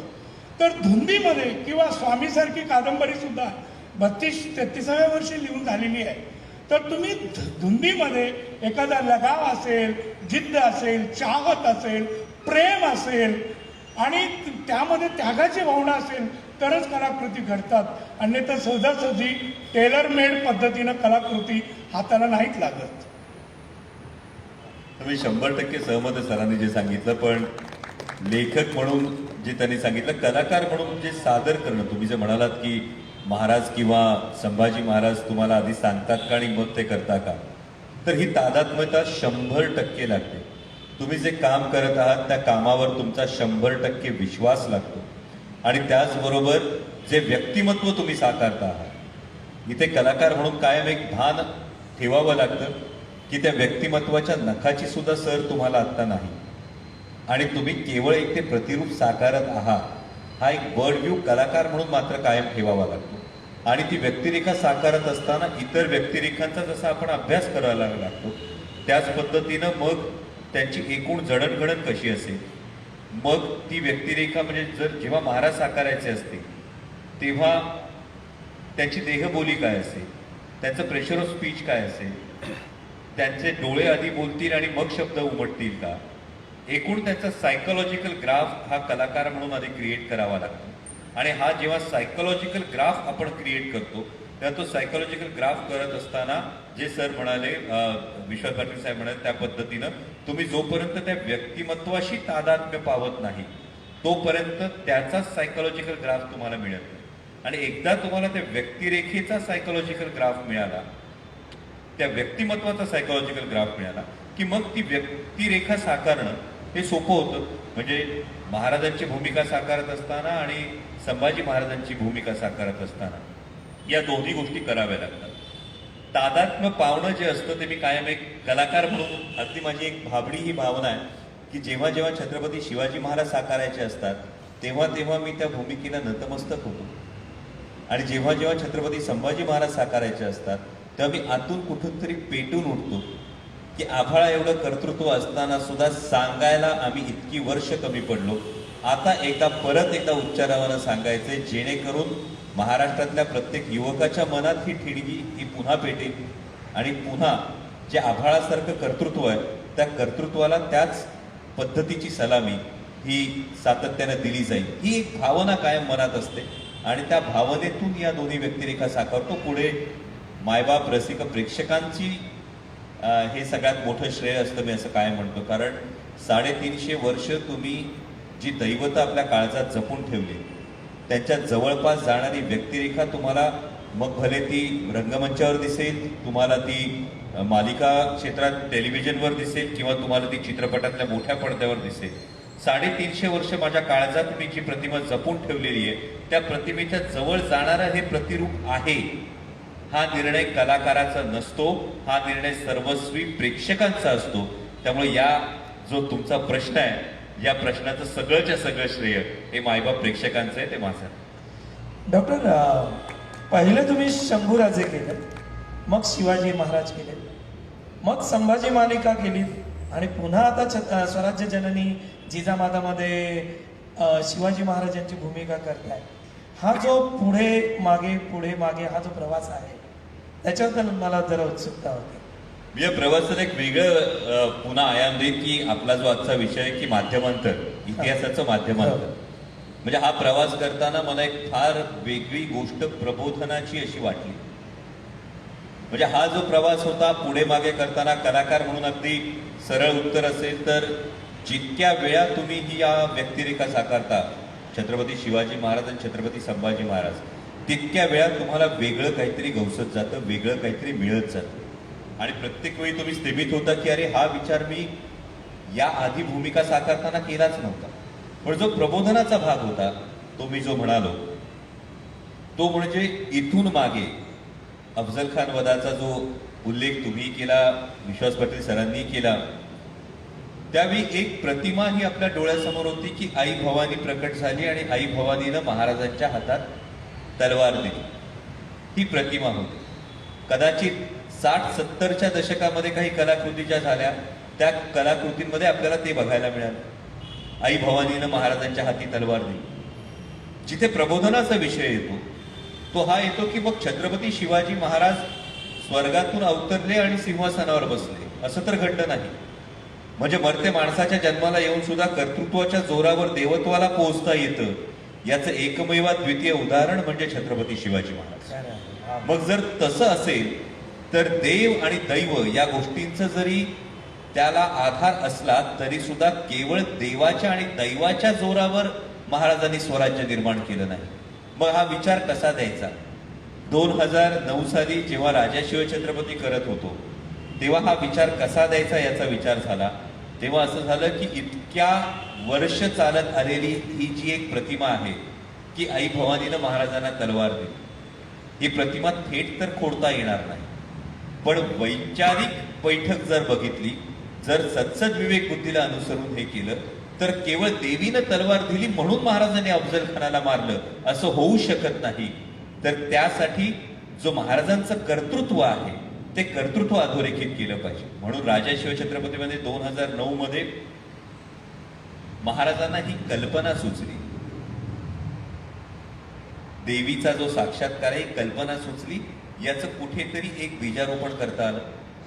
त्यानंतर जवळपास 8-9 वर्षांनी पुन्हा स्वराज्य रक्षक संभाजी मालिका करत असताना थेट हे विधान संभाजीराजांच्या तोंडून करता आलं की तत्कालीन ज्यांनी शस्त्र टाकली होती, खांदे पाडले होते, त्या कारभाऱ्यांमध्ये ऊर्जा निर्माण व्हावी म्हणून महाराजांनी ही गोष्ट सांगितली होती.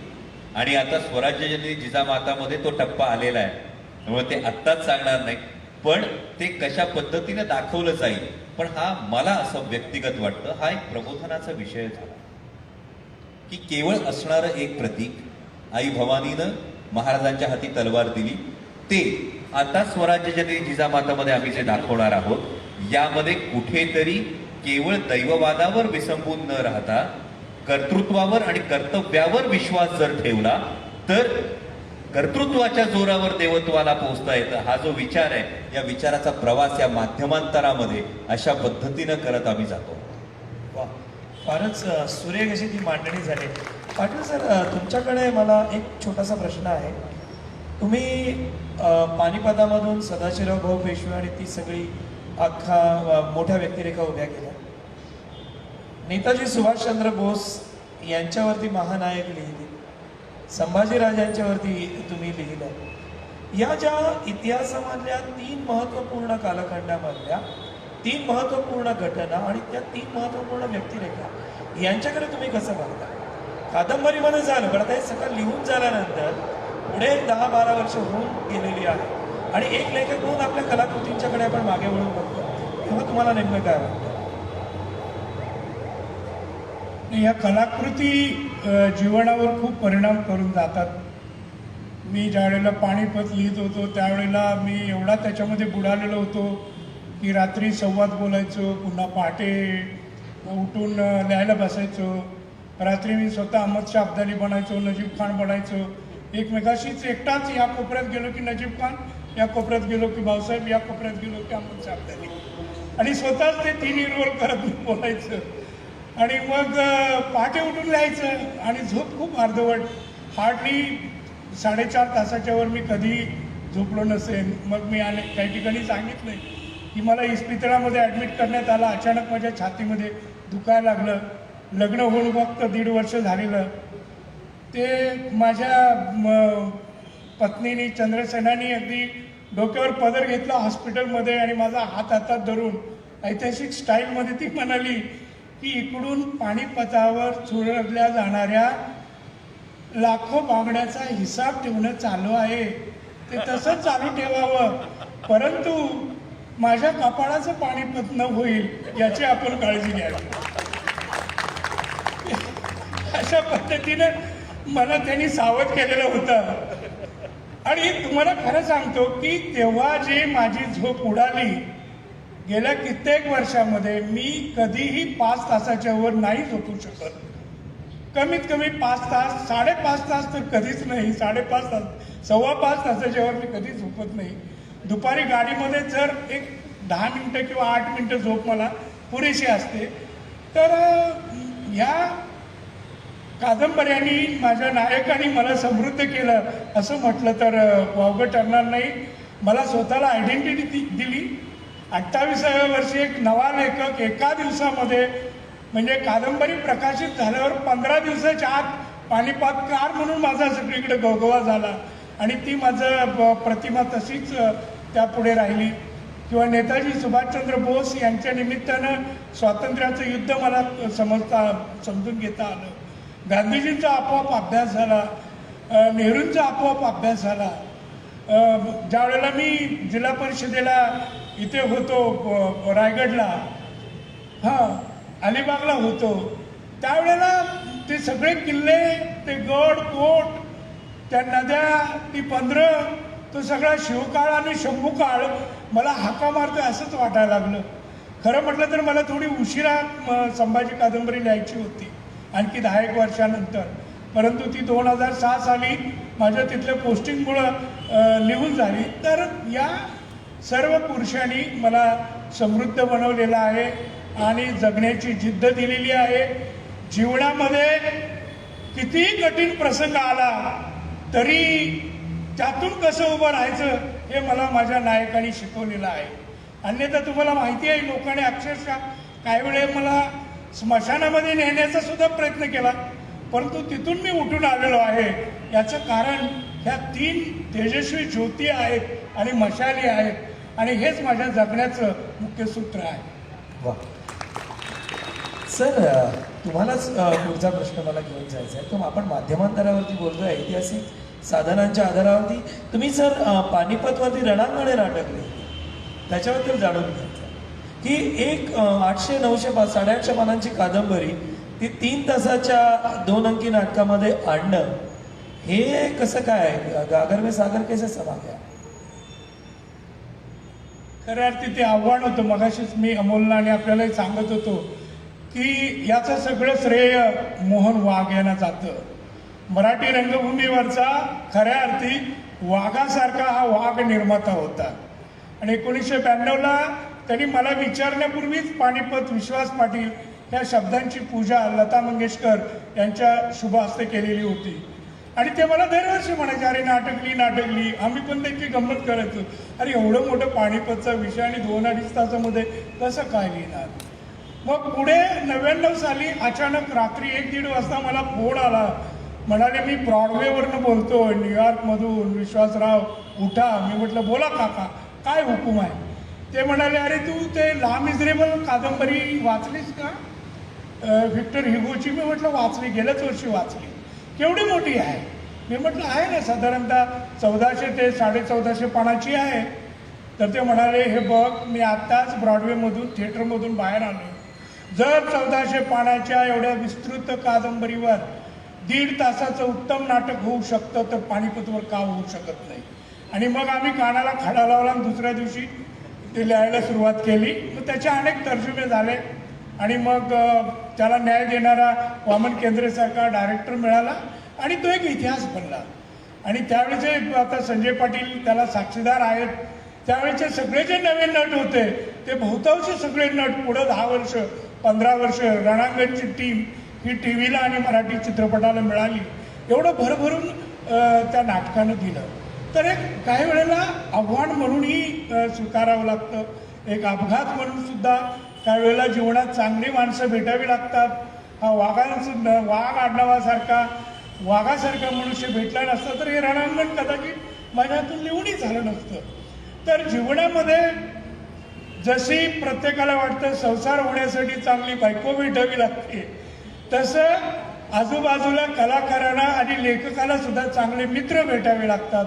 अन्यथा तुम्ही लिहिलं हेच तुम्ही कसं ग्रेट आहे असं म्हणून दारूच्या प्याल्यामध्ये कलाकारांना आणि लेखकांना बुडवणारेच अनेक मित्र भेटतात. तर बुडवणाऱ्या मित्रांपेक्षा घडवणारे मित्र भेटले पाहिजेत, तर आपण काहीतरी वेगळं लिहू शकू असं मला वाटतं. डॉक्टर, तुम्ही ऐतिहासिक व्यक्तिरेखा साकार केल्यात आणि त्या ऐतिहासिक व्यक्तिरेखा साकार करत असताना मग जाणता राजासारखं एक महानाट्य झालं, शंभू राजांच्यावरचं महानाट्य झालं. आता त्याच्या मागची तुमची प्रोसेस काय होती आणि ते काय कसं, म्हणजे आपण मालिकेमधून साकार केलं, आपण शंभूराजा नाटकामधून साकार केलं आणि पुन्हा आपण नृत्य नाट्यासारखा एक मोठा फॉर्म घेऊन त्याच्यामध्ये साकार करावं असं तुम्हाला का वाटतं? ही जी माध्यमांतर होत जात आहे ती का होत जात आहे? मला असं वाटतं की याच्यामध्ये सगळ्यात महत्त्वाची बाब अशी आहे की जेवढ्या संधी म्हणून घेता येतील ज्या गोष्टी सातत्यानं होण्यासाठी, त्याचा माझा कायम प्रयत्न असतो. म्हणजे मालिकेतून साकारत असताना मी सलग परिणाम एकत्र एकाच वेळी देऊ शकणार नाही याची मला पूर्ण जाणीव असते, पण मी अनेक घरांमध्ये पोहोचतो याची मला जाणीव असते. मग त्या दृष्टीनं ती मालिका बांधावी लागते, त्या दृष्टीनं ती मालिका करावी लागते. नाटक करत असताना एकाच वेळी फार तर 1000 प्रेक्षकांपर्यंत तुम्ही बंदिस्त नाट्यगृहात पोहोचणार आहात या मर्यादेचं सुद्धा तुम्हाला भान ठेवावं लागतं. आणि जेव्हा महानाट्य तुम्ही साकारता, हा एक खूप मला स्वतःला महानाट्य साकारणं हा माझ्यासाठी खूप शिकण्याचा अनुभव होता. कारण जेव्हा मला पहिल्यांदा आमचे दिग्दर्शक आहेत महेंद्र वसंतराव महाडिक, त्यांनी मला जेव्हा पहिल्यांदा विचारलं, म्हणजे आता नुकतंच ज्यांचं दुर्दैवी निधन झालं ते रवी काका पटवर्धन, हे त्यामध्ये फार महत्त्वाची भूमिका त्यांची होती, की त्यांनी मला पहिल्यांदा सांगितलं असं असं एक महानाट्य होतं आणि आपण ते करूया. त्यावेळी मी थेट नाही म्हणालो की मला महानाट्य करायचं नाही. कारण तेव्हाचा एक मजेशीर अनुभव असा आहे की राजा शिवछत्रपती जेव्हा मालिका सुरू होती तेव्हा जाणता राजा महानाट्यात काम केलेले अनेक कलाकार ऑडिशनला यायचे आणि मी नवखा कलाकार होतो आणि मी तिथे पाहायचो की त्यातले अनेक कलाकार हे रिजेक्ट व्हायचे. तर मी आमचे दिग्दर्शक हेमंत देवधरांना एकदा प्रश्न विचारला, हे नेमकं का होतं? तर ते म्हणाले की तिथे रेकॉर्डेड संवाद असतात आणि त्या रेकॉर्डेड संवादांवर फक्त हावभाव करायचे असतात. या सगळ्या कलाकारांना इतिहास उत्तम प्रकारे माहिती आहे, पण परफॉर्म ते करत नाही, ते तो अभिनय कधीच करत नाहीत, ते प्री रेकॉर्डेड संवादांवर फक्त अभिनय करतात, त्यामुळे त्यांना आपण सिलेक्ट करत नाही. ही गोष्ट कुठेतरी मनात होती आणि त्यामुळे महानाट्य करायचंच नाही असं मी ठाम ठरवून घेतलं होतं. त्यानंतर मला रवी काकांनी जवळपास 2 वर्ष याचा पाठपुरावा केला. म्हणाले एकदा करून बघ. म्हटलं मग माझ्या काही अटी असतील आणि त्यामध्ये असं केले की जे संवाद असतील ते माझ्याच आवाजात ध्वनिमुद्रित केले जातील.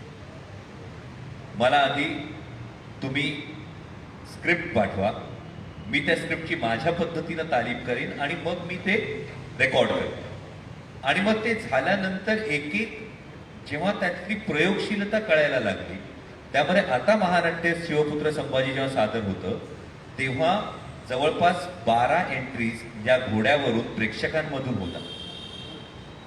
म्हणजे जेव्हा मला आठवतं की खूप त्याचे असे मोठे अनुभव आहेत. आत्ता नागपूरला रेशीमबाग मैदानात जेव्हा आम्ही प्रयोग केले डिसेंबर महिन्यामध्ये 2 वर्षापूर्वी, तेव्हा तब्बल 50,000 प्रेक्षक दररोज 9 दिवस या महानाट्याचा अनुभव घ्यायला येईल. आणि मी आजही सांगतो त्या महानाट्यात जेव्हा तो घोडा त्या प्रेक्षकांमध्ये मी फेकतो तेव्हा ॲड्रिनलिन रश ही काय संकल्पना असू शकते. म्हणजे त्या क्षणाला तुम्ही जगाच्या पेक्षा फार एका वेगळ्या पातळीवर असता, जेव्हा 50,000 प्रेक्षकातून तुमचा घोडा जातो आणि 50,000 माना तुमच्या घोड्याची एक झलक टिपण्यासाठी वळत असतात.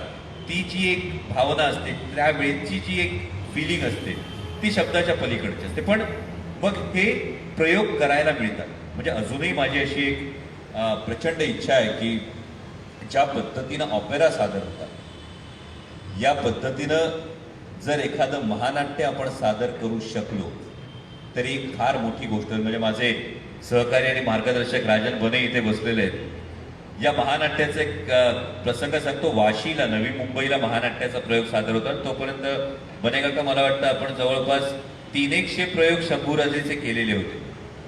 300 प्रयोग शंभूराजे या नाटकाचे, इंडोर नाटकाचे झाल्यानंतर जेव्हा महानाट्य बघायला बने काका आले आणि पहिली एंट्री त्यांनी घोड्यावरची पाहिली, त्यानंतर त्यांनी पाठीवर हात ठेवून सांगितलं, आत्ता समजलं गेले 300 प्रयोग कोणत्या राजाचं नाटक आपण करतो. हा जो इम्पॅक्ट आपण देऊ शकतो ते महानाट्यातून देऊ शकतो याची मला जाणीव झाली. आता पुन्हा इतिहासाचं माध्यमांतर जे आपण म्हणतो आहोत ते म्हणजे आपण अनेकदा छत्रपती शिवाजी महाराज म्हटल्यानंतर आपण जर एक बघितलं तर अनेक ठिकाणी शिवसृष्टीचा प्रकल्प होतो. दुर्दैवानं अनेक ठिकाणी जेव्हा शिवसृष्टीचा प्रकल्प साकारला जातो तो फक्त पुतळे आणि म्युरल्स याच्या पलीकडे अनेकदा जाताना दिसत नाही. म्हणून आता आम्ही एका वेगळ्या थीमवर काम करतो आहोत की अशा पद्धतीच्या इतिहासाला धरून असणारी थीम पार्क्स ही साकारता येतील का, ज्या थीम पार्क्समध्ये आत्ताच्या अत्याधुनिक तंत्रज्ञानाचा वापर होऊ शकेल, त्याला मनोरंजनाचा एक भाग असू शकेल आणि मनोरंजनाच्या माध्यमातून पुन्हा हा इतिहास आपल्याला थीम पार्कच्या माध्यमातून मांडता येईल अशा पद्धतीचा एक विचार केला जातो. त्यामुळे मी काय म्हणतो की जितक्या पद्धतीनं मांडू शकाल तितक्या पद्धतीनं इतिहास हा मांडला गेला पाहिजे. कारण जो समाज इतिहास विसरतो त्याला भविष्य असत नाही. त्यामुळे तो इतिहास मांडला गेला पाहिजे आणि तो इतिहास मांडला जात असताना केवळ अभिनिवेशाच्या भूमिकेतून नाही तर त्या इतिहासातून जो विचार मिळालाय तो विचार जागा ठेवण्याच्या भूमिकेतून मांडला गेला पाहिजे अशी माझी धारणा आहे. आणि त्यामुळे जेवढी माध्यमं मिळतात तेवढ्या माध्यमातून पुढच्या पिढीपर्यंत, आत्ताच्या तरुणांपर्यंत हा वेगवेगळ्या प्रकारे इतिहास पोचला पाहिजे या भूमिकेतून मी माध्यमं कायम चोखाळत असतो की हे माध्यम असेल, ते माध्यम असेल, पण या माध्यमातून का त्या माध्यमातून इतिहास पोचला पाहिजे. म्हणजे डॉक्टर संसदेच्या माध्यमातून खासदार अमोल कोल्हे ज्या वेळेला बोलत असतात त्यावेळेलाही इतिहासाचे ते सगळे तपशील असतात मनामध्ये. मला असं वाटतं की ज्या दिवशी हा एक संसदेतला माझा एक संस्मरणीय असा अनुभव आहे, त्या दिवशी मी आमच्या शिवनेरी किल्ल्यावर रोपवे झाला पाहिजे ही जेव्हा मागणी मांडत होतो,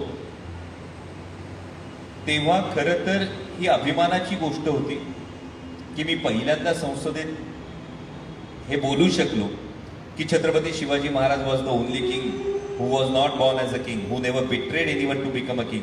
He sworn himself as a king, and when he passed away, till that time he was a king. None of the great 17s in the world can fulfill this criteria, and that's why Chhatrapati Shivaji Maharaj is the greatest warrior and greatest king in the world. आणि हे माझं संपल्याबरोबर, भाषण संपल्याबरोबर आमच्या floor leader खासदार सुप्रियाताईंनी मला पुढे बोलवलं. मला म्हणाल्या, सोनियाजींना तुमच्याशी बोलायचं. आणि मी जेव्हा पुढे गेलो तेव्हा काँग्रेसच्या तत्कालीन अध्यक्षा सोनियाजी गांधी यांनी मला सांगितलं, त्यांनी पहिल्यांदाच उल्लेखच असा केला, जय शंभूराजा. आणि त्यांनी असं सांगितलं की या पद्धतीनं जी तुम्ही मांडणी केली ती वाखाणण्यासारखी होती, मला खूप आवडली. म्हणून मला वाटतं ही भावना जेव्हा तुम्ही पोचवू शकता किंवा संसदेमध्ये बोलत असताना छत्रपती, कारण मी कायम संसदेत पाहतो ही गोष्ट की संसदेत बोलत असताना जेवढे दाक्षिणात्य खासदार आहेत, दक्षिणेतले जेवढे खासदार आहेत, हे दक्षिणेतले खासदार हे त्यांच्या साहित्यिकांविषयी, त्यांच्या राजांविषयी, त्यांच्या वचनांविषयी, त्यांच्या स्टेटमेंट्सविषयी अत्यंत अभिमानानं ही गोष्ट सांगतात. आणि त्यामुळे मला स्वतःला असा अभिमान वाटतो की ही संधी मला शिरूर लोकसभेतल्या माझ्या मायबाप मतदारांनी दिली आणि त्यानुसार संसदेत पोहोचल्यानंतर मग ही गोष्ट मी अभिमानानं सांगू शकतो की अरे, माझ्या छत्रपती शिवाजी महाराजांनी सांगितले शेतकऱ्यांच्या भाजीच्या देठाला हात लावू नका आणि तुम्ही काय करताय. हा जो आरसा दाखवता येतो, मला वाटतं त्या संसदेतल्या जेव्हा जेव्हा छत्रपती शिवाजी महाराजांचं नाव घेण्याची संधी मिळते तेव्हा तेव्हा माझ्यासाठी ती अत्यंत समाधानाची आणि अभिमानाची गोष्ट असते. खरं आहे, म्हणूनच तुम्हाला संसद रत्न पुरस्कार मिळाला. पाटील सर, मला या ठिकाणी एक प्रसंग सांगायचा मोह होतो की भारताचे माजी व्यापार मंत्री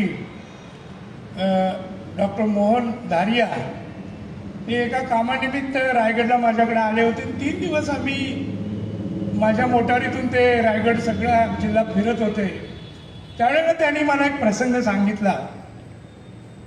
बऱ्याच वेळेला काय होतं की चांगले प्रसंग, आपल्याबद्दल चांगलं कोणी बोललं आणि हे आपण लोकांना सांगितलं तर लोकांना असं वाटतं की अकारण आपल्या इतिहासाची तुम्ही भलावण करता आहात, अकारण तुम्ही मोठं करून सांगतात.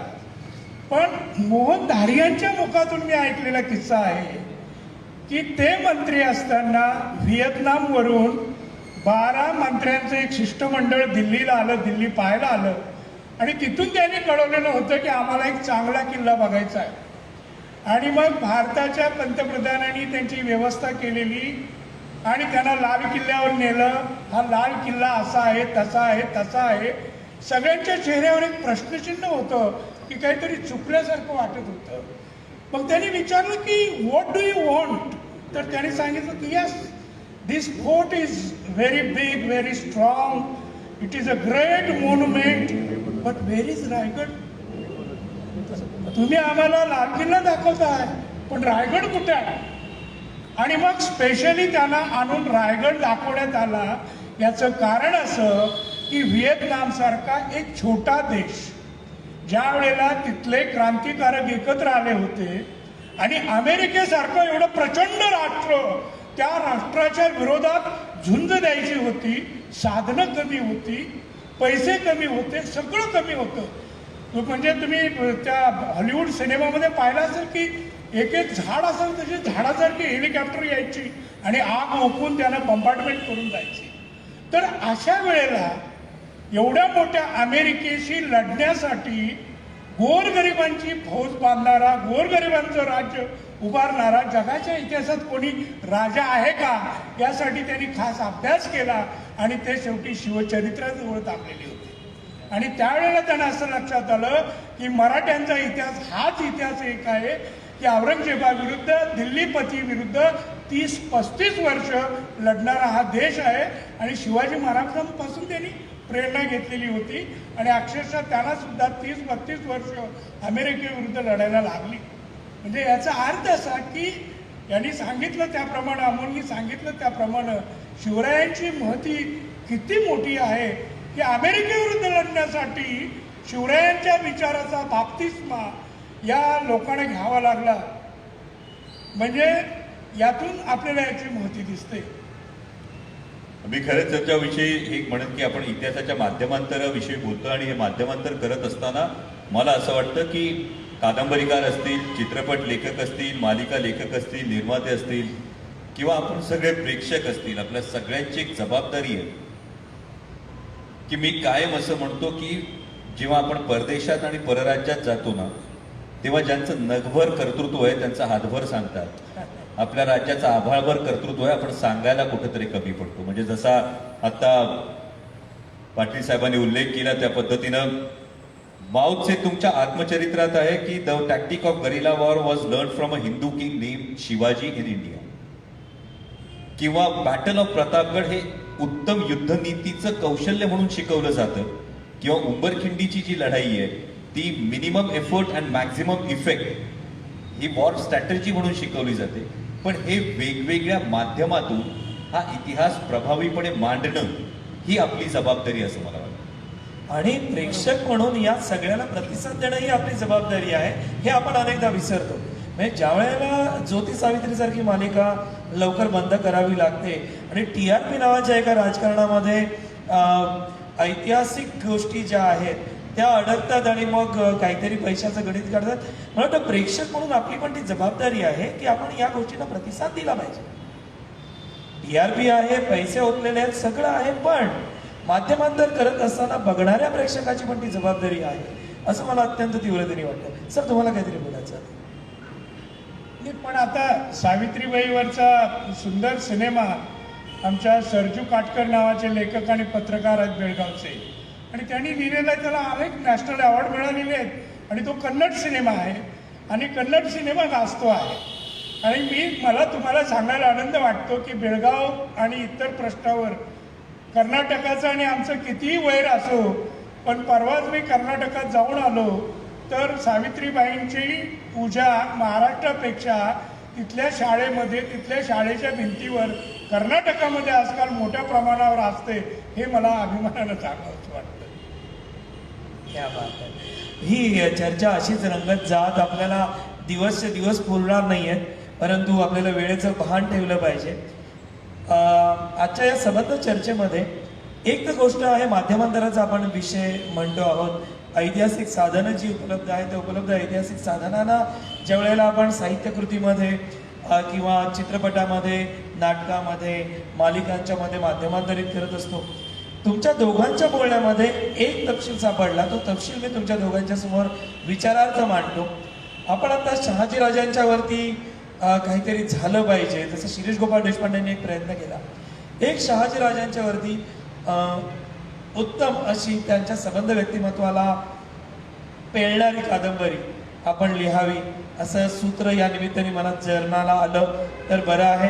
आणि डॉक्टर, तुम्हाला जसं पितापुत्रांच्या वरती करावं असं वाटलं तसं या पितापुत्रांच्या मागे प्रेरणादायी असणाऱ्या शहाजीराजांच्या वरती काही करण्याची इच्छा झाली तर ते आजच्या या माध्यमांतराच्या वरच्या चर्चेचं एक चांगलं या निमित्ताने मी एक सांगेन की प्रतापगडचं युद्ध 1659, शहाजी महाराज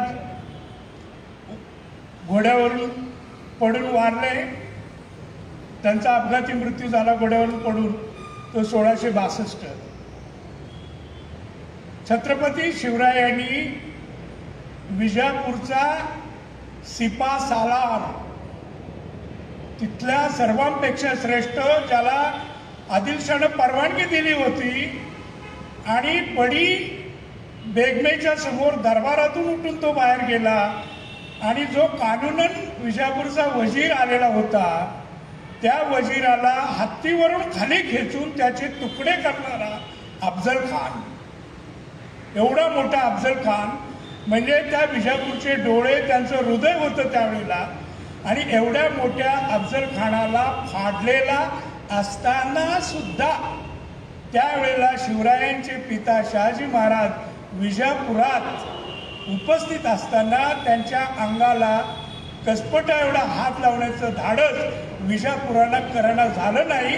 यामध्येच त्या महापुरुषाची काय पुण्याई होती या पाठीमागचा अर्थ तुम्ही समजून घ्या. वा डॉक्टर आपण बोलत आहात.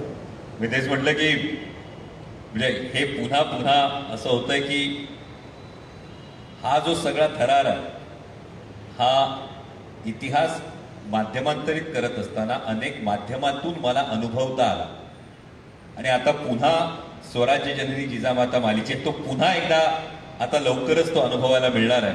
पण याचं औचित्य साधून मी विश्वास पाटील सरांना अशी विनंती करेन की पहिल्यांदा जे झपाटले पण या माध्यमाचं इतिहासातल्या माध्यमाचं जे झालं ते तुमच्या संभाजी कादंबरीने झालं आणि म्हणूनच छत्रपती संभाजी महाराजांवर एक आंतरराष्ट्रीय दर्जाचा सिनेमा व्हावा असं माझं एक फार मोठं स्वप्न आहे.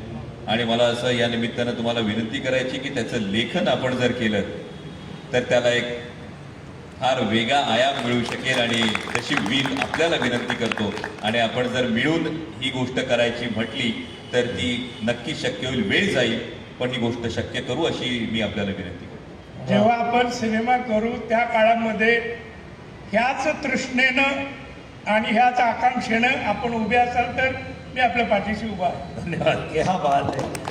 मराठी भाषा संवर्धन पंधरवड्याच्या निमित्ताने आज आपण राज्य मराठी विकास संस्था आणि पु ल देशपांडे महाराष्ट्र कला अकॅडमी मराठी भाषा विभाग आणि सांस्कृतिक विभागाच्या वतीनं या सगळ्या कार्यक्रमासाठी जमलोय. याचं शीर्षक आहे भाषा भरजरी तिचा उत्सव जरतारी.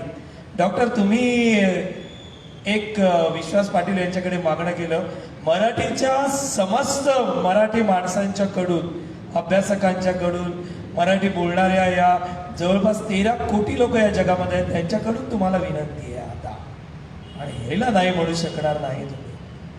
आमचा लढा चालू आहे गेली अनेक वर्ष या मराठी भाषेला अभिजात भाषेचा दर्जा मिळावा.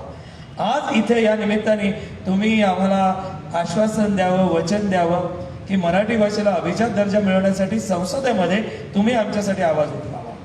नक्कीच सर हा माझा शब्द आहे कारण या संसद अधिवेशनामध्ये मराठी भाषेला अभिजात भाषेचा दर्जा मिळावा यासाठी जो ठराव हा महाराष्ट्र शासनाकडून गेलेला आहे त्या संदर्भात मी आमचे हरिभाऊ नरके यांच्याकडून माहिती घेतली आणि त्याच्याविषयीची आणखी सखोल माहिती घेऊन नक्कीच हा मुद्दा येणाऱ्या अधिवेशनात मी संसदेमध्ये हमखास मांडेल कारण मराठी भाषेला अभिजात भाषेचा दर्जा मिळावा ही प्रत्येक मराठी भाषिकाच्या हाती हा अस्मितेचा अभिमानाचा प्रश्न असणार आहे आणि नक्कीच हा प्रश्न मांडायला मला अभिमान वाटतो. वा क्या बात आहे.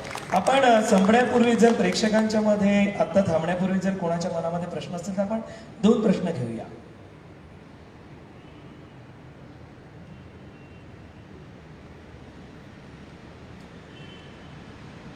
त्या माईकवरती आणि तुम्ही तुमचं नाव सांगा आणि तुमचा प्रश्न विचारा आणि कोणाला उद्देशून प्रश्न आहे तेही सांगा आणि थेट प्रश्न विचारा. जास्त मला बोलता येत नाही. माझं नाव विजय ना कदम ढोल, मी पत्रलेखक आहे.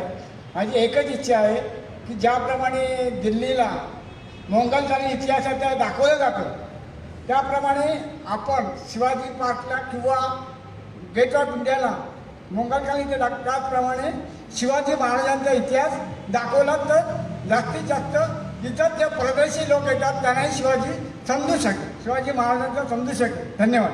काका अगदी रास्त आपली सूचना आहे आणि मी आपल्याला सांगू इच्छितो की या पद्धतीचं एक फार आगळी वेगळी आणि भव्य दिव्य अशी एक शिवसृष्टी ही बारामतीमध्ये साकार केली जाते माननीय उपमुख्यमंत्री अजितदादा पवार यांच्या संकल्पनेतून आणि एक फार मोठा मैलाचा दगड त्या शिवसृष्टीचं मी सादरीकरण पाहिलं यामुळं मी सांगतो की ती ठरेल आणि त्याचबरोबर शिवनेरी किल्ल्याच्या पायथ्याशी छत्रपती शिवाजी महाराजांचं जन्मस्थान असलेल्या शिवनेरी किल्ल्याच्या पायथ्याशी शिरूर लोकसभा मतदारसंघामध्ये आपण शिवसंस्कार सृष्टी साकारतो आहोत.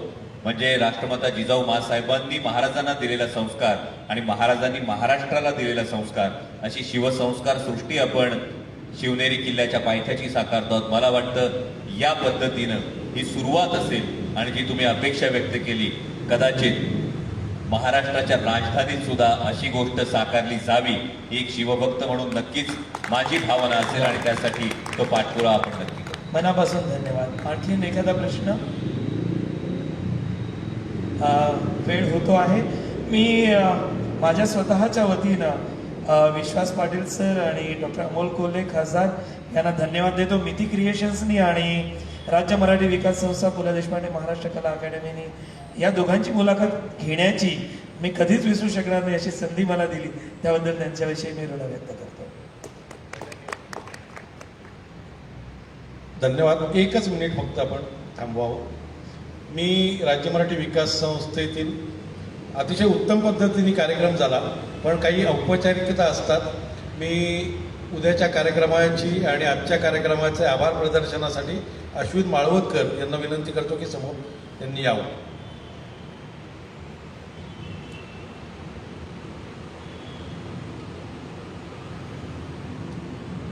असे म्हणतात, जर तुम्हाला तुमचं वर्तमान किंवा भविष्य घडवायचं असेल तर तुम्हाला तुमच्या इतिहासाची माहिती असावी लागते.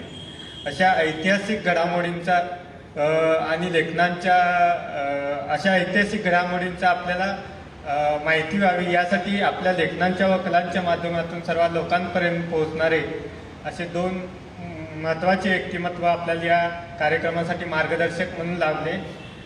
महाराष्ट्र शासनाच्या मराठी भाषा विभाग आणि सांस्कृतिक कार्य विभाग अंतर्गत राज्य मराठी विकास संस्था, पु ल देशपांडे महाराष्ट्र कला अकादमी यांच्या संयुक्त विद्यमाने आयोजित मराठी भाषा संवर्धन पंधरवडा निमित्त भाषा भरजरी जिचा उत्सव जरतारी या कार्यक्रमाचे पुष्प दुसरे ऐतिहासिक साहित्य लेखन व माध्यमांतरे या कार्यक्रमास माननीय खासदार डॉक्टर अमोल कोल्हे, पानिपतकार श्री विश्वास पाटील सर वेळात वेळ काढून उपस्थित राहिल्याबद्दल सर्वांच्या वतीने त्यांचे मनपूर्वक आभार. तसेच सर्व रसिक प्रेक्षकांचे सुद्धा मनपूर्वक आभार. मराठी भाषा पंधरवड्यानिमित्त उद्या 16 जानेवारी रोजी होणारे कार्यक्रम दुपारी 4 ते 5 जागर मराठीचा हा डिजिटल स्वरूपात होणारा कार्यक्रम.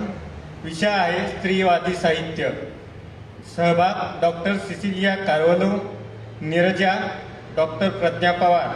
तसेच उद्या संध्याकाळी 6:30 ते 8 या दरम्यान पु ल देशपांडे कला अकादमीच्या प्रांगणात होणारा कार्यक्रम. विषय आहे क्रांतिज्योत सावित्रीबाई फुले यांच्या कवितांचे वाचन, काव्य फुले. सहभाग आशुतोष घोरपडे, गीतांजली टेमगिरे, अंजली डमार, सचिन तोडकर, सुजाता काळे, विशाखा त्रिभुवन. या दोन्ही कार्यक्रमांचे प्रसारण राज्य मराठी विकास संस्थेच्या फेसबुक पेजवरून व यूट्यूब चॅनलवरून होणार आहे. तरी जास्तीत जास्त लोकांनी याचा लाभ घ्यावा. धन्यवाद. माननीय अध्यक्षांच्या सहमतीने हा कार्यक्रम इथे संपला असं जाहीर करतो. धन्यवाद.